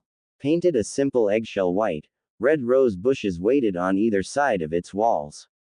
The two of them took a few seconds to get themselves presentable. They knocked and waited. The silence was tense. Sakura came to the door a few seconds later. With a smile on her face. Did you say what I told you to say? Yes, she said. Idly he wondered what Naruto told Sakura to tell her parents. And they said yes. He smiled and Naruto yelped in excitement. He watched as his blonde-haired friend wrapped Sakura, and then him, in a wide and tight hug. Then, he started to gloat. See, what did I tell you, Sasuke? Naruto. Sakura tried to stand up for him, but it was a weak defense at best and Naruto kept at it. Who was right? That's right, me. I was right, ass. But this was right, Sasuke. Then the blonde laughed, and Sasuke frowned in response. But, we're not done. We still have to pass the exams. I think we should be prepared, but still. Are you sure they'll put us on the same team? Sasuke looked at the blonde again and waited for a response from Naruto. We will be. The politics of the whole situation ensures we will be. What? Sasuke-kun's right. What? Think about it. 3 geniuses graduating early at the same time like the 3 Sannin. One of them is the daughter of the head of the civilian council. The other is the second son of the largest and most powerful clan in Konoha. The last is an obvious genius, and can clearly be seen leading the other 2. And best of all, we work together, we're friends, and they see us together all the time. They'd be stupid to not put us on a team. And the political pressure to put us on a team will be too strong. You seem confident about this. He looked at Naruto a second time. He did this all the time, went from buffoon to analyst, to buffoon like a swing. He smiled at him. I've never been wrong before, Sasuke. I am not going to start being wrong anytime soon. XXX the Sandaime XXX. His brown eyes stared into the wooden walls. He took a puff of his pipe, leaned back into the rich, padded leather of his chair, and smiled. Moments like these were rare. It was moments like these, with no paperwork, and no imminent business to deal with, that he lived for in this office. It's in moments like these, with the Konoha sun setting in the window, and a cool breeze wafting in as the day started to end, that he liked to sit and just think, to let his mind wander and just ponder on the various things it wished. Recently, it wished to think of a young blonde with eyes like the sky, and a mind as sharp as his parents', perhaps a mind too sharp for his own good. Naruto was smart. That much had been obvious. A genius really. Much like many children the Sandaime had known, Konoha seemed adept at making them, though keeping them, he sighed. A genius, who had in the past 6 months since the academy started, managed to make a name for himself with his skill and prowess. A genius who had made it clear that he was the best, a genius who had found 2 other such prodigies and then brought them up high with him, all at the tender age of 6. In 6 months Naruto had skyrocketed, his skills had climbed, and the boy seemed nowhere near stopping anytime soon. Not only that, but he'd managed to drag 2 other children along with him. Sasuke, Fugaku's youngest child, and Sakura, daughter of Imaku, the head of the civilian council. The 3 of them dominated their class, and soon the 3 of them would be ninja. In truth, it was really unavoidable. Considering who his parents were, Naruto was without a doubt going to be powerful, even if he had somehow managed to not inherit any of Minato and Kushina's intellect. Yet he had, and now things would get bothersome. People had already started taking notice, and already connections were being made. Whispers and rumors were spreading, and the faster Naruto grew, the more powerful he became. It had occurred to him to deny the early graduation request. No doubt the boy was ready for early graduation, he was skilled enough. Smart enough too. However, loose dots could be connected fast, and it wouldn't take anyone too long to see the similarities between him and his father. Especially so if he showed incredible talent at a young age. But the boy, the cunning, amusing annoyance that he was, had been prepared for this. He'd had his friends, they were friends yes, but he was obviously in control of the little group of prodigies. They were his friends and teammates, as well as his lackeys. He'd had them sign and fill it out as well. Word spreads fast within the council circle, and those around them. 3 prodigies, all friends, all attempting to graduate at the same time. No, he had to sign. He let out a sigh. Naruto reminded him too much of another young prodigy he knew. One who he'd held pride in, and one who when it came to it, he had been too weak to kill. He took a deep breath of his pipe and leaned back, deep into his chair. In truth, the boy worried him. He seemed as two-faced as the report on him implied. Going from joking youngster, to beyond his years in an instant. Able to switch between laughter and cold-hearted calculation in a heartbeat. Was the boy a cold calculating individual beneath a facade of laughter? Much like Orochimaru. Or was he like his father, able to press that mental button, able to chill himself like ice and focus solely on what lay before him? For now, the Sandaime gave him the benefit of a doubt. But still, he would watch and be cautious of his blonde ward. 4x Naruto XXX. The 3 of them stood out in the examination center. The older children looked at them skeptically, brows raised and slight smirks on their faces. He smirked back, his eyes staring them down. He looked left, then right, and his smirk turned into a grin when he noticed both Sakura and Sasuke doing the same. He'd wondered if he was doing the right thing, pushing for early graduation. He'd pondered it for weeks, talked about it with Kurama, and still, he wasn't sure if this was right. But he had no other choice. He was above and beyond, and without a doubt in the following year they'd be placing him on course for early graduation. He'd rather he do it on his own terms. So he colluded a bit. Why not graduate early with his team? So over the past 6 months he'd trained hard, and trained his friends harder. They were too small for proper physical training, but cardio and sparring were good starts. It would be enough for them to skate by. Chakra exercises both raised their reserves and honed their skills with their life essence. Already his reserves were Chunin levels, and Sasuke's were Genin. Sakura's was nowhere near that, but her control far surpassed the two of them and made up for it. They were ready, they would pass, and they would blaze into the future. They'd grow strong, and make names for themselves, and when Obito finally came out of the shadows, he'd kill him. End it even if it cost him his life. But first, he looked left again. You ready? Of course we are. Sakura's voice was confident. Are you nervous, Naruto? Sasuke's smirk was mocking. I'd be stupid not to.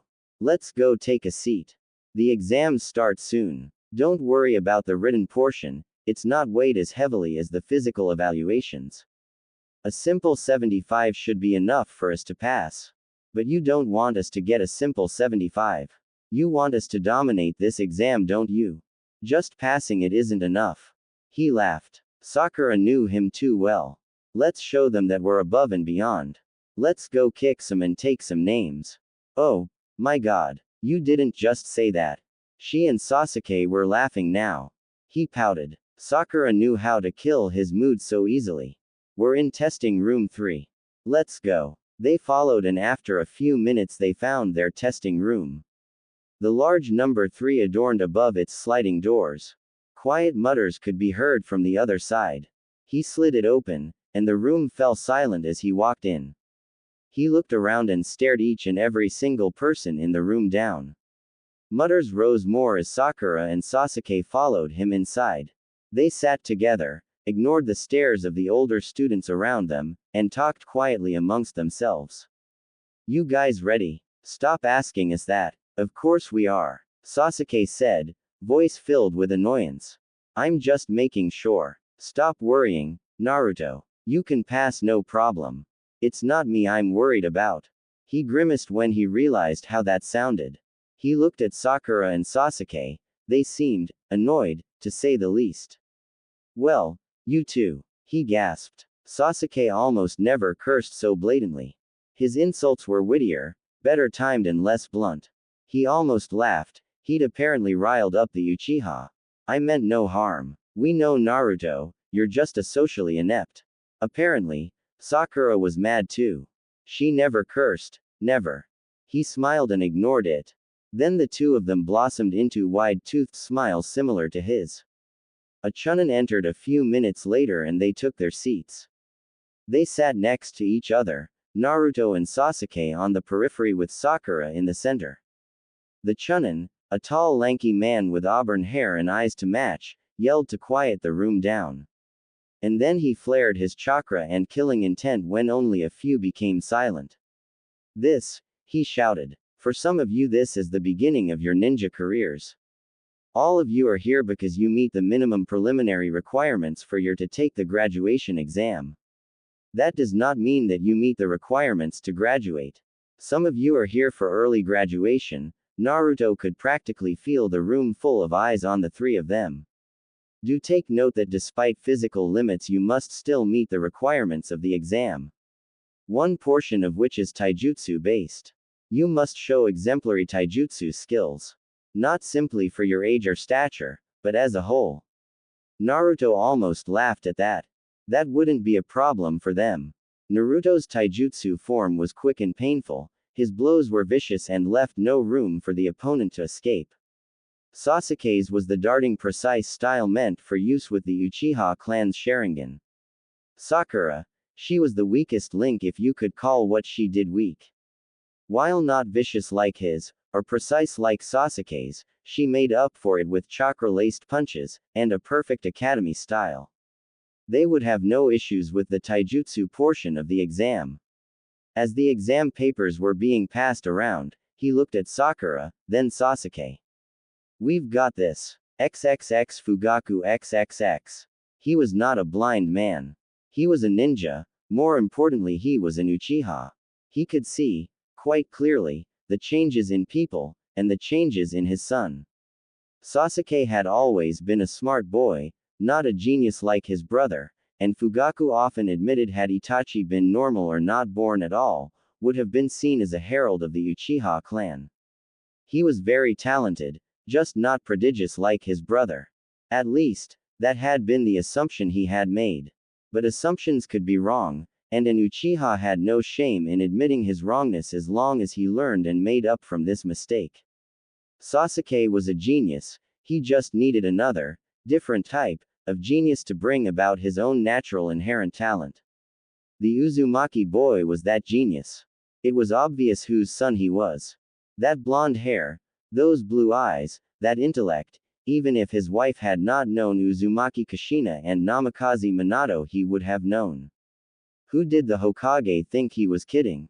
Only out of willful ignorance and denial would you not be able to connect the rather obvious clues, or perhaps lack thereof.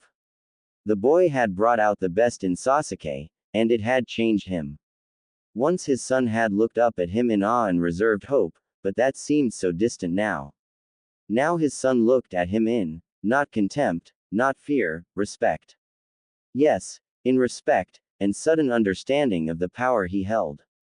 And yet, another understanding that soon, in a few short years, and indeed how short were those years, he would surpass the power of his father. The same look Itachi had given him around that age. The sun crawled lazily through the sky and, for a brief moment, a bell rang. Then the sounds of children running out of school grounds accompanied his thoughts. He watched the examination room empty in disinterest. Then, a short excited form, much smaller than the other children, exited. Followed by a mop of pink and finally the deep rich obsidian black that was his son's hair. On all of their foreheads were the shiny new forehead protectors that marked them as new ninja of Konoha. He smiled. As expected, Sasuke spotted him. A look of surprise was marked on his face as he did so, but still he grabbed his friends and pulled them towards him. It took them only a minute to get to him. He smiled, and Sasuke again seemed surprised. He rarely smiled at all, such things should be held for truly rare occasion and this he deemed as one of them. "San." His son seemed to be at a loss for words. "I came to pick you up today. Your mother is busy with dinner preparations. I see you passed, as did your friends." He nodded at the pink-haired girl, and turned his attention to the blonde. Blue eyes stared into his, and had he been anyone else, he would have gasped. For a brief moment, they analyzed each other, blue against deep, almost black, brown. The boy's face was solemn as he observed him, as if he was peering into his soul and judging him. Evaluating him, his entire life, his faults and failures and success. Then a frown was on the boy's face, followed by a smile. Then as if nothing had happened, his face returned to normal. But those eyes, he'd seen those eyes on the face of someone else. Those eyes that said a decision had been made, that a train of momentum that started with just a thought had begun. He'd seen those same eyes in the face of Namikaze Minato. He looked away, he just couldn't peer into those eyes. Then, both the girl and the blonde bowed. "Hello Uchiha-san, Sama." The boy had let the san trail. He wanted Fugaku to know that his station as head of the Uchiha clan meant nothing to him, but still he held respect for the man. "Hello, Uzumaki-san," formal only formal. "Hello, Haruno-san." He turned to Sasuke. "Uzumaki-kun, Sochi, we must not dally. Your mother has worked hard on this meal, Sasuke, and Itachi will be there as well. Ni-san's home." The sound of surprise in his voice made him chuckle. Fugaku watched as they stared at one another. Two birds of the same feather, two adults, for what else was he to call minds such as those, in the skins of children? His son Itachi watched on with interest, cold black eyes staring into sky blue pools. They were silent and their eyes roamed one another. Then suddenly, the Uzumaki boy smiled, and surprisingly his son did so in turn. Itachi hadn't smiled in years. "I thank you, for inviting me to your home Fugaku-san. And I thank you, for receiving my invitation. I hope you will find your meal delicious, I hope you will find my home adequate, I hope you will find my family pleasant and your time here enjoyable." Fugaku smiled. That was an old mantra, as old as Konoha itself, maybe even older. The boy continued on. Your home is wonderful, your family far more than pleasant, and I am sure, your meal will be splendid. Good, good. Why don't you and Sasuke-kun go and wash up before we eat? When you return we will discuss what needs to be discussed. Do what needs to be done. By then my wife should be done. Quote. They were back a few minutes later, and once more the Uzumaki bowed. The meal before them was a simple one. Rice and steamed tuna, with lightly fried vegetables. He waited, as was tradition, for his guest to eat first. The boy waited as well, taking time to look at every piece of food, savor the smells, and then he smiled. A wonderful meal, Uchiha-sama. The blonde turned to his wife. My mouth waters at the thought of eating it. He picked up his chopsticks and slowly started to eat his meal. Fugaku followed, and afterwards his wife and children started to eat as well. They ate in silence, and when they were done Makoto began to pick up the plates. It was then that Fugaku decided to speak with the young blonde. Uzumaki-san, tell me, what are your dreams? He stopped for a second. The boy looked at him, his blue eyes burrowing and seeking something in Fugaku before he responded. I want to protect my precious people. I want to become so strong that no one can touch them. I want to make them so strong that no one will even think about touching them. I want to protect Konoha and her people. I want to make my friends, and old man Hokage, proud. His voice started out strong, and stayed that way. Despite its small, high-pitched tone, Fugaku could still easily tell how serious the boy took those goals. Those are admirable dreams, Naruto-kun. The voice was that of his son. Itachi had chosen to remain quiet the entire dinner, and when he finally spoke, Fugaku could see his son's eyes peering at the Uzumaki. Their eyes locked, some deep understanding went between them, and suddenly Fugaku felt slightly lost. Set adrift at sea, an ocean of the unknown crashing down on him. His stomach wrenched. He looked at Sasuke, and he too held the same look. I hope you can achieve them. He will. Sasuke and Naruto spoke at the same time. Fugaku felt lost. Something had happened here, but what? Commandeer between similar minds. A meeting of lost souls. He sighed in annoyance before casting a casual look at the clock. It seems it is getting rather late. Itachi, why don't you escort Naruto-kun home?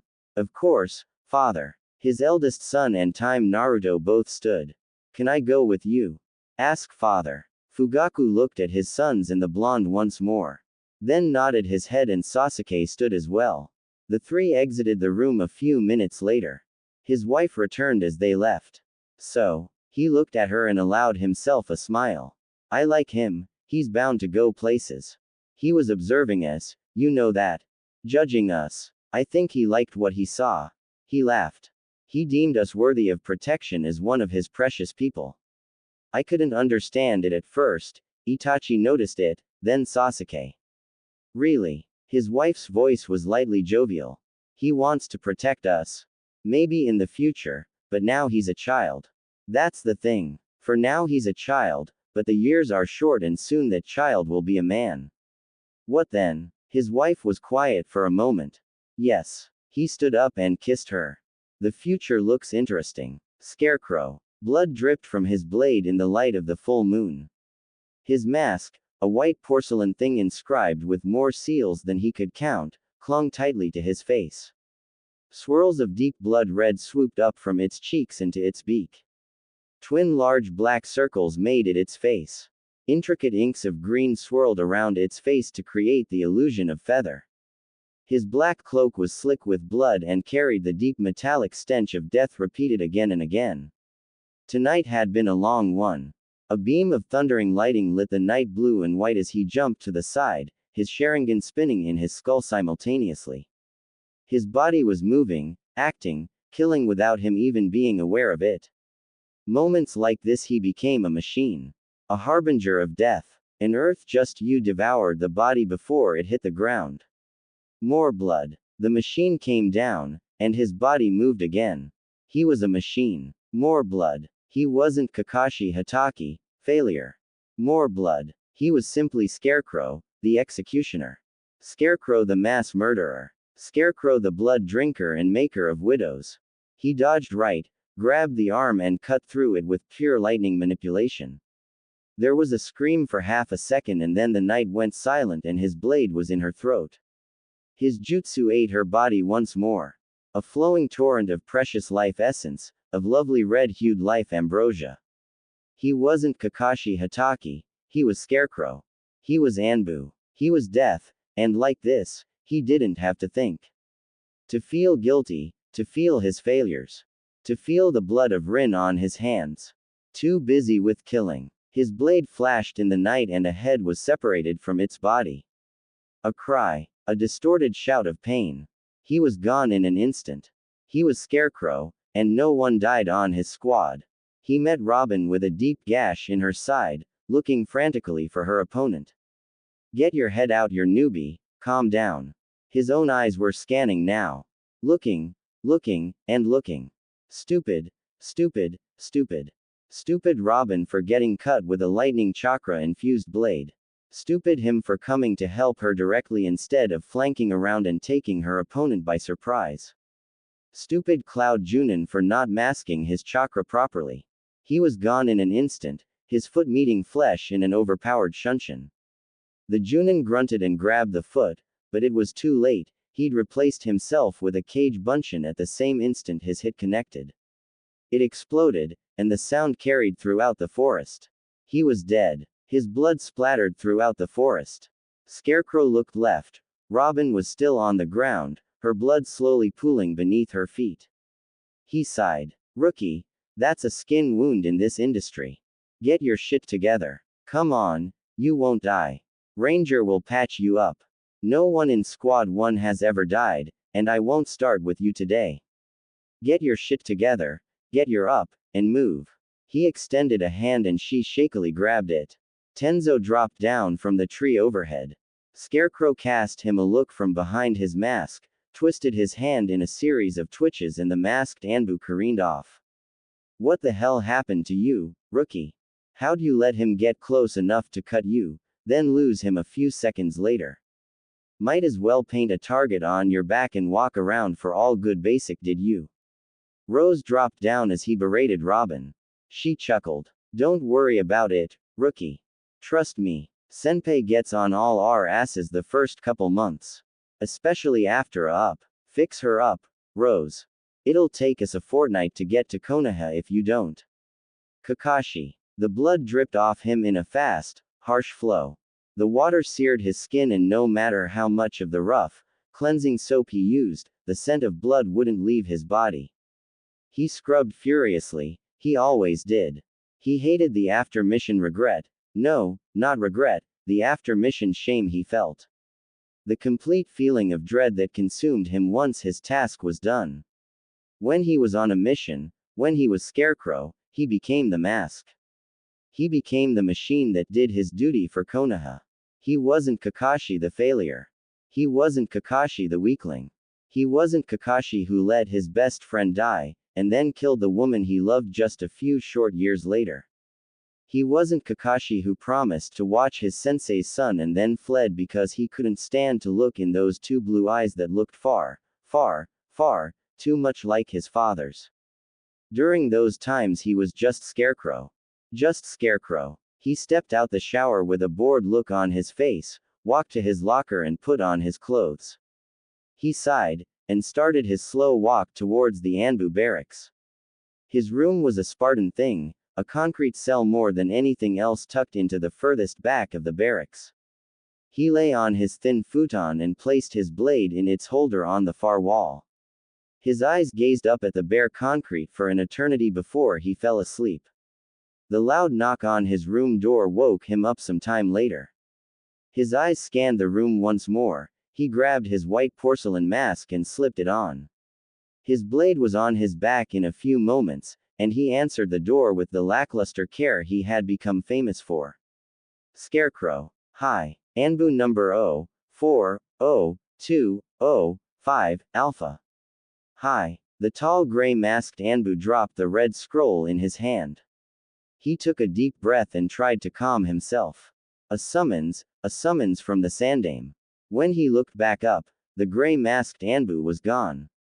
He looked back at his bare cell, looked down once more at the red scroll in his hand, and felt a wave of nausea rush over him. Too soon. It was too damn soon. The Sandame sat behind his desk when he appeared in his office in a cloudless Shunshin. The old man, the monster on the battlefield in the guise of a grandfather, looked up from his task to look at him. His eyes were kind and soft, but his face was stern, and Kakashi felt his heart drop even more. Scarecrow, remove your mask. His breath hitched in his throat. An Anbu was never to remove his mask on duty. The Hokage was never to ask an Anbu to remove his mask unless they were in war, or the Anbu in question was being dismissed. His time in Anbu was over with those 4 words. His time as Scarecrow was over. His heartbeat raced, his chest ached, and he wanted to scream, to plead and shout at the elderly Kage before him. But he didn't, he couldn't. His pride stopped him, his will stopped him, and the stern hard look softened by those caring, deep brown eyes stopped him. He removed his mask and the Sandame took a long, deep drag of his pipe. Kakashi. That was it then. He was dismissed from Anbu. He's graduated. Kakashi. Minato's child takes after his parents far too much. Sensei's child. Naruto. I'm not dismissing you from Anbu, Kakashi. I'm giving you a choice and asking of you a favor. The Sandame stood up. He walked around his dark mahogany desk and stood in front of his windows. Naruto-kun has graduated, and with him 2 other youths that show quite the amount of potential and genius, though not quite up to him. I can't, Hokage-sama, I'm sorry, killing intent silenced him. The old Kage took another deep drag of his pipe. He let the silence drag on, enjoying his tobacco and filling the room with its sweet, cherry smell. Hokage-sama, more killing intent, and he went quiet once more. His heart thumped in his chest. I need your help, Kakashi-kun. I'm unsuited for this. I had 3 such as them and I failed horribly. I may be old, but I am no fool. I learn from my mistakes. This team, Kakashi, will be great. I can feel it in these weary, old bones. When they're older, they will be the primary powers in Konoha. Whoever teaches them now, will also stand in a place such as this. I can see it, others can see it, and so the wolves will come from the shadows and try to place their maws on the now young and undefended pups. He sighed. When he spoke again his voice was almost wistful. Then there's Naruto-kun. He's brilliant, Kakashi. Smart, hardworking, driven, attentive. Really attentive. He notices the looks people give him, yet he ponders it. I wouldn't doubt if he has some clue as to the true nature of who and what he is. That worries me, Kakashi. Can you imagine Minato's son, a prodigy, going against the village because of their fear and anger? Can you imagine him doing so except now with the might of the Kyuubi no Yoko at his control? And then there's the fact that it's now obvious to those looking, that he is Minato's son. The similarities are too obvious, the other nations will take notice, and they'll move to remove him before he becomes a danger. The longer they wait, the more dangerous he becomes. Sensei's son. I need someone I can trust not to take advantage of him. I need someone I can trust not to hurt him and to steer him, and his entire team of little geniuses, in the right directions. Down the path of the will of fire. I need someone I can trust to protect him, them, with their lives. I need you, Kakashi, I do. But it's up to you to make that choice. I can't make it for you. He stepped back from the window and sat in his seat. His eyes looked at Kakashi, deep, dark, gray pools that stared at him with anticipation. Team assignments is in 2 days, you have 24 hours to decide. If you decide to turn down my offer, I'll return you to Anbu and you can continue your career unmolested by me. Dismissed. Naruto. Team assignments had never had him more nervous. He was sure they wouldn't split them up, but then again, he was going in blind now.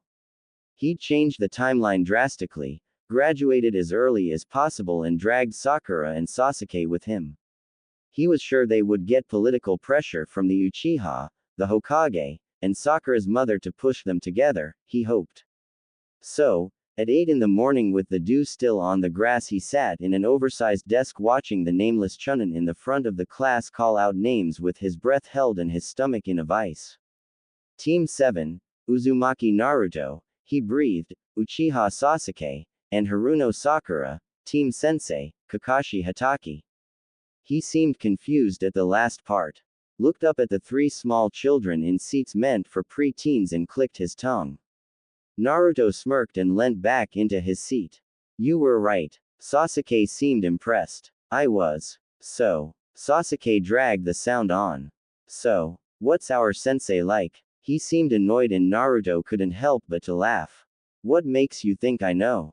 You always know. Now stop being a jerk and just tell us, Naruto. Sakura whispered in his ear. She seemed as annoyed as Sasuke was, and that caused him to sigh. He'll be a little late. Once everybody leaves, the best thing we can do is go get lunch and come back, maybe take a little nap too. Lunch and a nap? That sounds like more than a little late. Erg, it won't be too late in comparison to how he usually is. He looked up. Senseis were already arriving and leaving with their students. Let's go get lunch and then we'll head back. Lunch was decent enough, though the conversation kept coming back to their soon-to-be sensei. Sasuke and Sakura were reasonably worried, and in truth so was he. They re-entered the classroom, and only one more team was left. They cast a look at the team and sat down themselves. A few minutes later, a dark-haired Junin arrived and took them away, his face flushing and looking slightly embarrassed. An hour later, Kakashi arrived. Naruto sensed him just as he entered the academy building. His chakra was a familiar presence he'd never be able to forget. He's here. Sakura seemed pissed off. He's also more than 2 hours late. Ma. Sorry about that. I got a little lost on the way. She shrieked, and they turned to the source of the voice. I'm Kakashi, your Junin sensei. Meet me on the roof. In truth, Kakashi Hatake was late because returning Anbu equipment was a bureaucratic nightmare. The process, which involved 12 pages of paperwork that had to be in triplicate of all things, was a tedious one. Designed to be as asinine, slow, and hard as possible to give the weak-hearted, or lazy enough time and opportunities to just quit and return to the service. So he had been late, but not as much as his team had thought. He'd arrived just as they'd left for lunch, so he'd followed them. They worked well together, spoke and bantered like old friends. Moved like a shinobi team in the basic arrowhead formation with Naruto as the lead. He'd then watched them in their classroom, slowly doing things to see if they'd notice his presence. After slowly raising his chakra signature for an hour, Naruto had finally noticed him.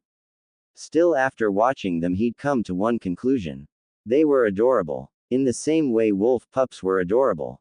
Small things, but still they had razor-sharp fangs, and while they drank milk now, soon they'd be tearing the flesh from live people.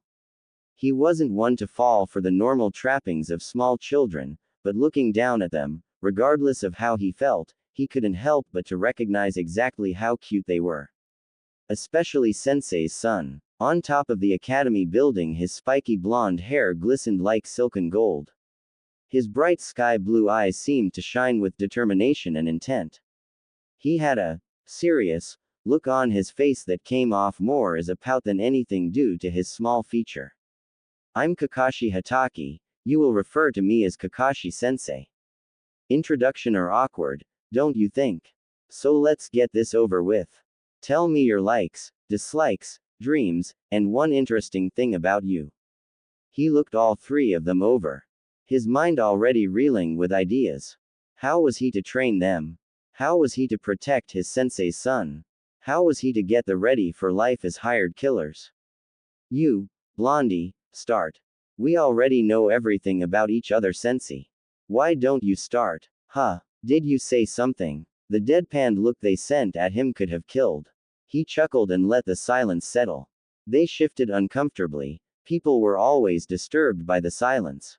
He was gauging their personalities, starting to see what made them tick already. He heard a muttering of asshole under the boy's breath before he started. I'm Uzumaki Naruto. I like ramen, my friends Sakura and Sasuke. My dream is to get strong enough to protect my friends no matter what. Something interesting about me. Well, I'm a time traveler. So he had taken after Kushina's sense of humor.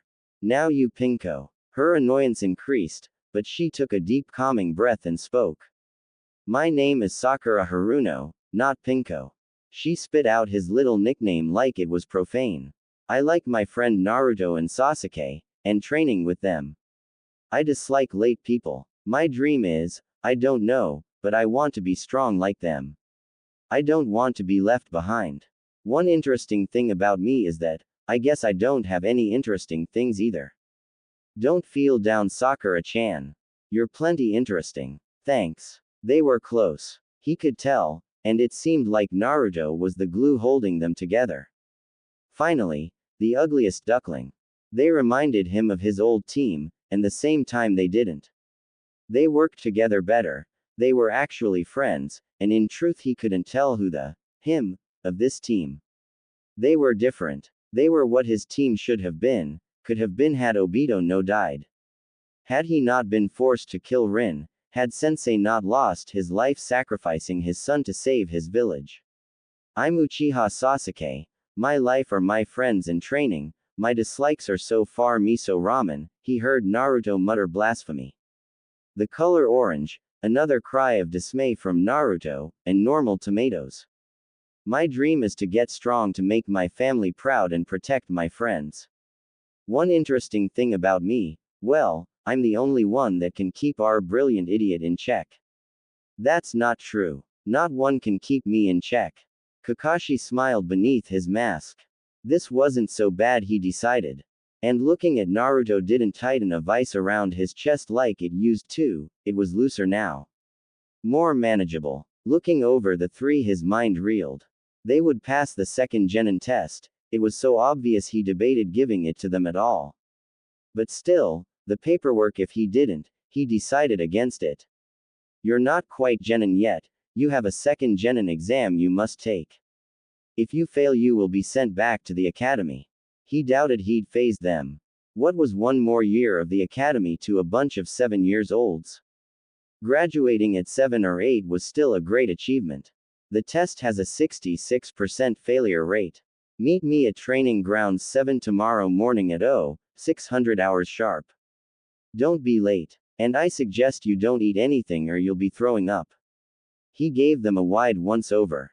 Smirked a little to himself and stepped on the rooftop railing. See you then. He leaned back and fell off. Best to leave a little mystery for them. He landed on the ground without a sound. He looked back up to see the three of them walking down the walls with deadpan looks on their face. That's not going to impress a sensei. Naruto really was like a combination of Minato and Kushina. Dashida. Secrets were her trade. She was an old woman, born near the founding of Konoha. She'd had her brother die in the first shinobi was when she was a genin, fought in the second shinobi war, had her daughter killed in the third. She'd seen all the cage come and go. She knew all of Konoha's dirty little secrets, its deep shadowy deeds. She was old, and knew, and would always know until the day she died. But still she loved her village, she would have died for her village, and had gone out and nearly done that more times than she could count on both hands. She was the head librarian. It was not a prestigious position, it had no great pay, you received no honors, and you worked as late and as hard as the Hokage. It had to be done though, and she was happy to do it. As head librarian though, she noticed when things went disturbed in any of her library. Normally this would cause her concern, anyone gaining unauthorized access to any of the shinobi library was a concern. Normally, but this was a special case. She'd always had a soft spot for Namikaze Minato. The boy had spent years in the shinobi archives studying jitsu theory, and seal mechanics.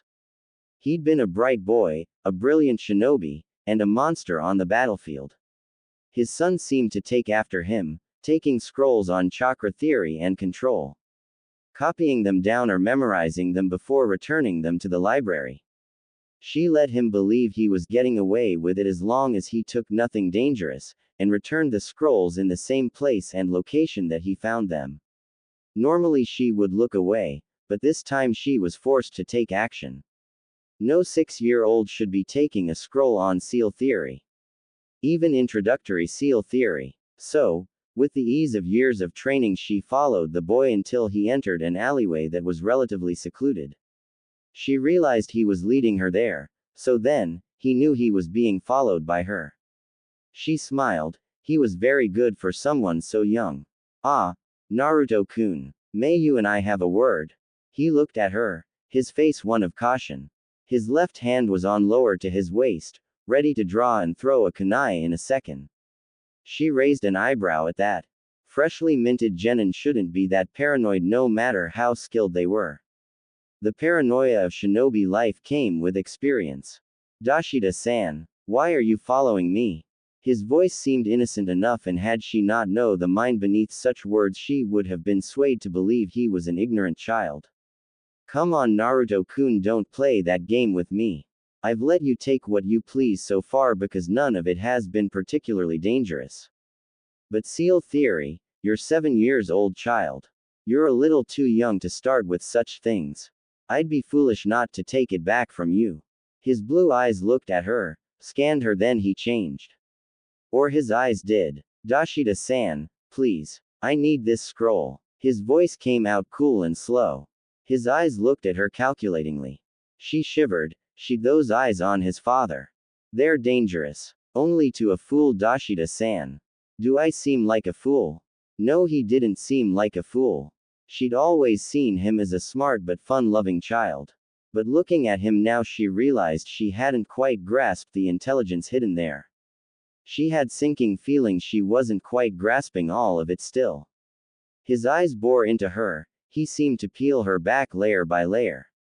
Blue, deep, deep blue, like a frozen barren ice field. Naruto-kun, give me back the scroll. He looked at her once more. Seemed to contemplate something, then those cold hard eyes changed back. And a soft blue sky was left. Okay Dashida-san. He put out his hand, rolled up his shoulder, and she had to force herself not to show any surprise. A seal was written on his shoulder, a small thing. He bit his thumb, ran blood over it, and in a puff of smoke the scroll was back in his hand. He handed it to her. I'm sorry Dashida-san, it won't happen again. His words said one thing, but the hidden message was obvious. I'm already beyond that scroll. I don't need it. She looked at his and frowned. How long? How long had he been dabbling in things so dangerous? A few months. She was old, and nothing surprised her.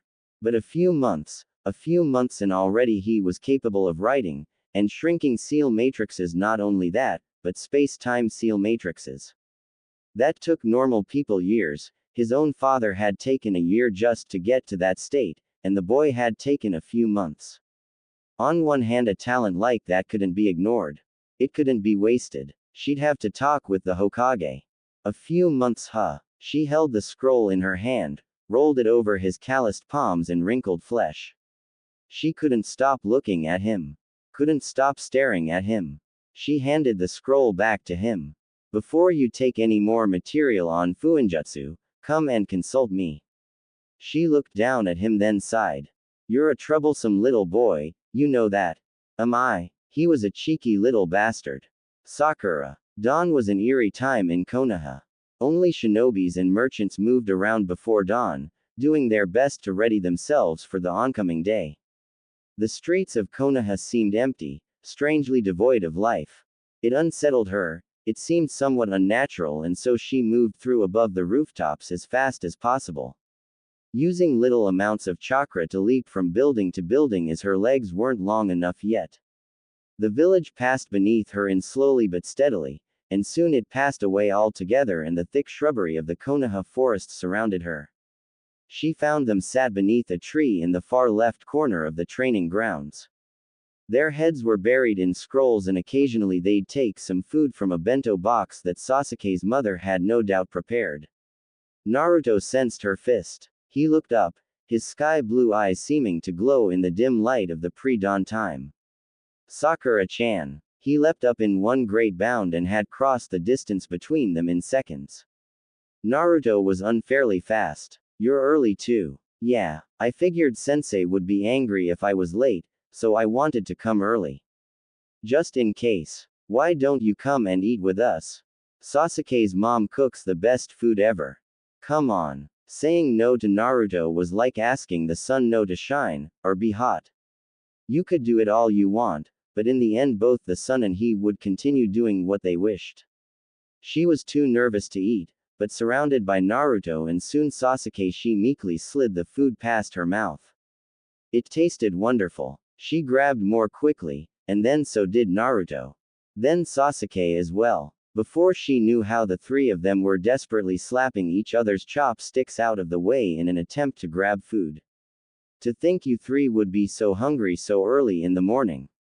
She jumped in her skin. She hadn't even realized that their sensei was there. Out of the corner of her eye she watched as Naruto popped the last of the food in his mouth with a gleeful whoop of joy. He looked over them like a tree, tall and lank. His eyes seemed curious, and everywhere he looked he seemed to be analyzing them. Oh well. He pulled out bells from his back pocket, and a small sundial. When the shadow of the dial reaches 12, this test is over. Your test is to take these bells. Those who have them at noon will pass and become genin, and those who don't fail and return to the academy. His eyes were hard as steel as he spoke, and she shivered as a coldness she'd never felt pressed down on her. Come at me with the intent to kill, or you won't pass this test. Kakashi-sensei looked up at the dawn sky. The sun had inched its way forward while they had waited for her. Now hues of rich red mixed and blended to create a bandana of colors across the sky, reds and blues, and purples. Begin. She rushed off, disappearing into the underbrush. Her small legs pushed her as hard as she could. She ran into the forest a few feet, then suddenly she jumped, planting her feet on a tree and rushing to its canopy. From the treetops she looked down at the training grounds. Naruto hadn't hidden himself. In fact, he hadn't moved at all. He stood there impassive, looking at his sensei. They seemed to be talking and she strained to hear what they said. You know, you should be hidden, right? Her sensei's voice seemed disappointed in him. I know. He didn't seem to notice, or care about their sensei's tone. But what's the point? We're fresh academy graduates, not even genin yet. You're a junin. Even if we hid the best we could, you'd find us in seconds, even if you are a shitty censor. She cursed, dropped from the tree and found a place even deeper in the forest. Naruto was buying them time. She had to meet up with Sasuke. As she raced through the underbrush she could still hear their distant voices. So you plan to face me head on? No. Naruto answered like Kakashi had stated something incredibly stupid, for no particular reason. That's even stupider. I can't fight you. You're a junin. You said we had to get the bells. You never said how. So, may I please have a bell? The silence seemed to go on forever, only being broken by her heavy breathing. She took calming deep breaths. She needed to stay quiet. She needed to find Sasuke. As she ran she thought over the problems her sensei had given her. Who was to get the bells, assuming they could even get them? Their sensei seemed to actually think the idea over for a few seconds. No, I'm sorry. You'll have to get it the hard way. Naruto and Sasuke deserved them, but would they take it if she couldn't come with them? She doubted it. Naruto wouldn't, and Sasuke was just as chivalrous beneath his cold veneer. She'd have to convince them then, she decided. They'd be a good two-man team. She stopped suddenly as a thought struck her.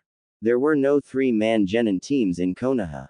There were three-man chunin teams, four-man genin teams, a mixtures of others and apprenticeships. If a teammate died, a team was forestalled from missions until a replacement could be found, unless it was wartime.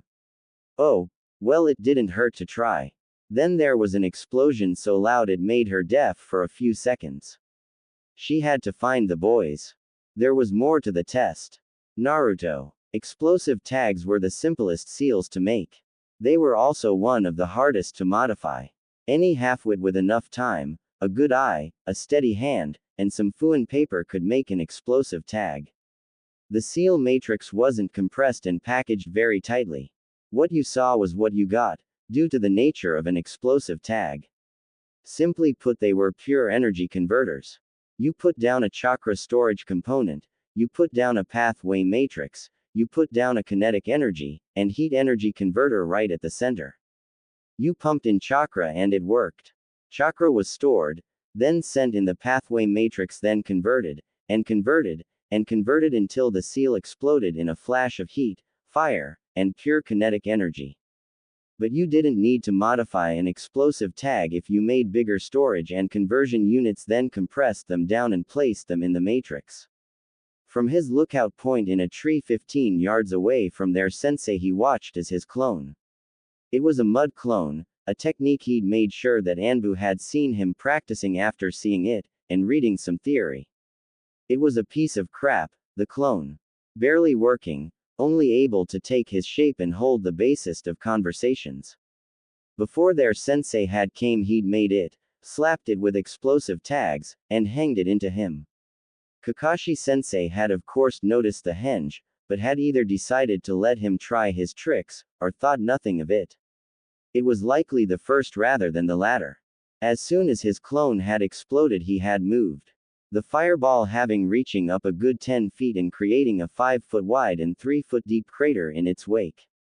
He set out to find his team, a small smirk on his face. He could sense Sasuke. His chakra was like a cool night breeze and he'd spent so much time next to the boy it was like second nature. Finding Sakura would be harder, she'd gotten really good at suppressing her signature over the past year. While he and Sasuke had worked on increasing their supplies and gaining rudimentary control over them, Sakura had instead focused on increasing feats of control. She could already water walk and cast jutsus at the same time, something he and Sasuke still struggled with despite a month of training. He'd have to get her more exercises soon.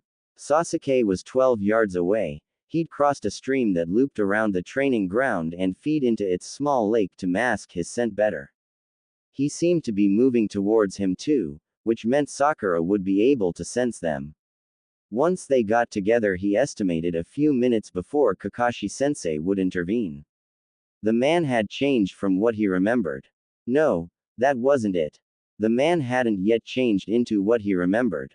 From what he could tell, his sensei was fresh from Anbu. The scent of blood hung to him. His nonchalant attitude had seemed forced, an act more than anything else. A very good act, but he'd seen the man as he really was, and it was easy to tell when his memory was so vivid. He sighed. 2 yards away from Sasuke, and he could finally sense Sakura-chan. He could see his black-haired friend and teammate already. Sasuke twisted his head just as he and Sakura arrived. The test isn't about the bells. Sakura called out as she landed. There's something we're missing. There are no 3-man genin teams. It's about teamwork. He answered. They turned to him. It's about seeing if we can work together to get something done, or at least try. Sasuke looked at the two of them. You two, you're the only two my age I ever feel stupid around, you know that. He smirked back. It's okay Sasuke, I won't tell anyone else you're stupid. It'll be our little secret. Sasuke gave him a wicked look and turned back. He laughed, and heard the muted laughter of Sakura with him. If he wasn't teamwork, let's show him what we can do. Kakashi. They were planning something. His cute little wolf pups. The three of them were huddled away from him a good 20 yards away, a decent distance at least. That far away, and a Chunin who wasn't aware of himself wouldn't even know they were there. They did pretty okay job at hiding their chakra. He sat in a tree branch, his chakra pulsing every few minutes to give them a slight hint as to where he was. It was barely a flicker, but Naruto seemed to be a somewhat decent at sensing. That mud clone hanged as Naruto had been a slick move. He'd known it was a distraction, but he hadn't expected the explosive tags though.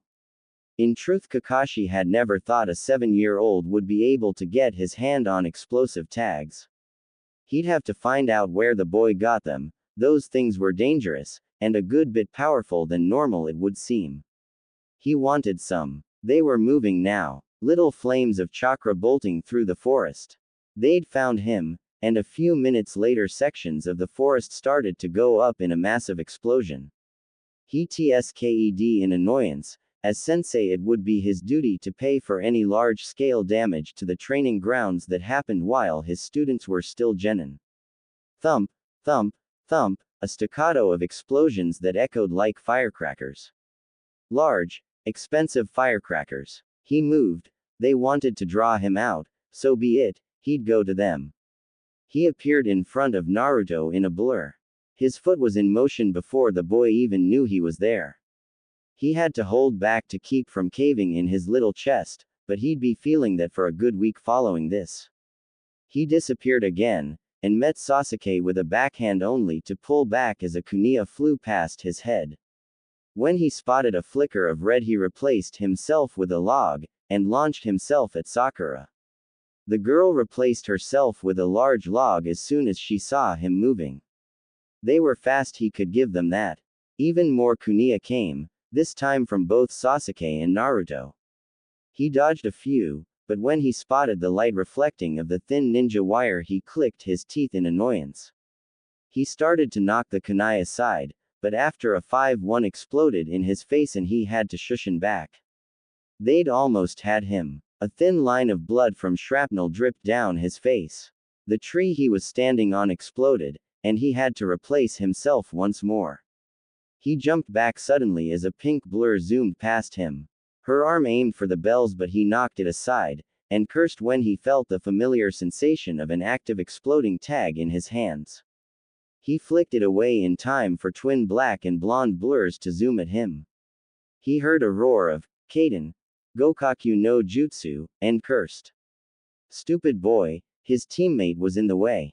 The black blur was replaced with a raging inferno, and he jumped to the left, grabbing Naruto with him. He looked down and realized the boy wasn't there, and the bells were gone. He looked up and saw the tired forms of his new genin team. Small smirks on their little faces. Sensei, we got them. Ma, you did. But who gets the bells? Sasuke smirked, and Naruto and Sakura laughed. He had to suppress his own smile. They weren't like his old team. They were better, far better. The bells don't matter, that wasn't the test, said Sakura. Sasuke picked up where she left off. It was about teamwork. The bells were a distraction. You're right, I guess you pass then. He stopped and looked at the sky. It was approaching noon. Let's go get lunch to celebrate. It's on me. He looked around at the semi-ruined training ground. That would be on him as well. This wasn't so bad, he decided.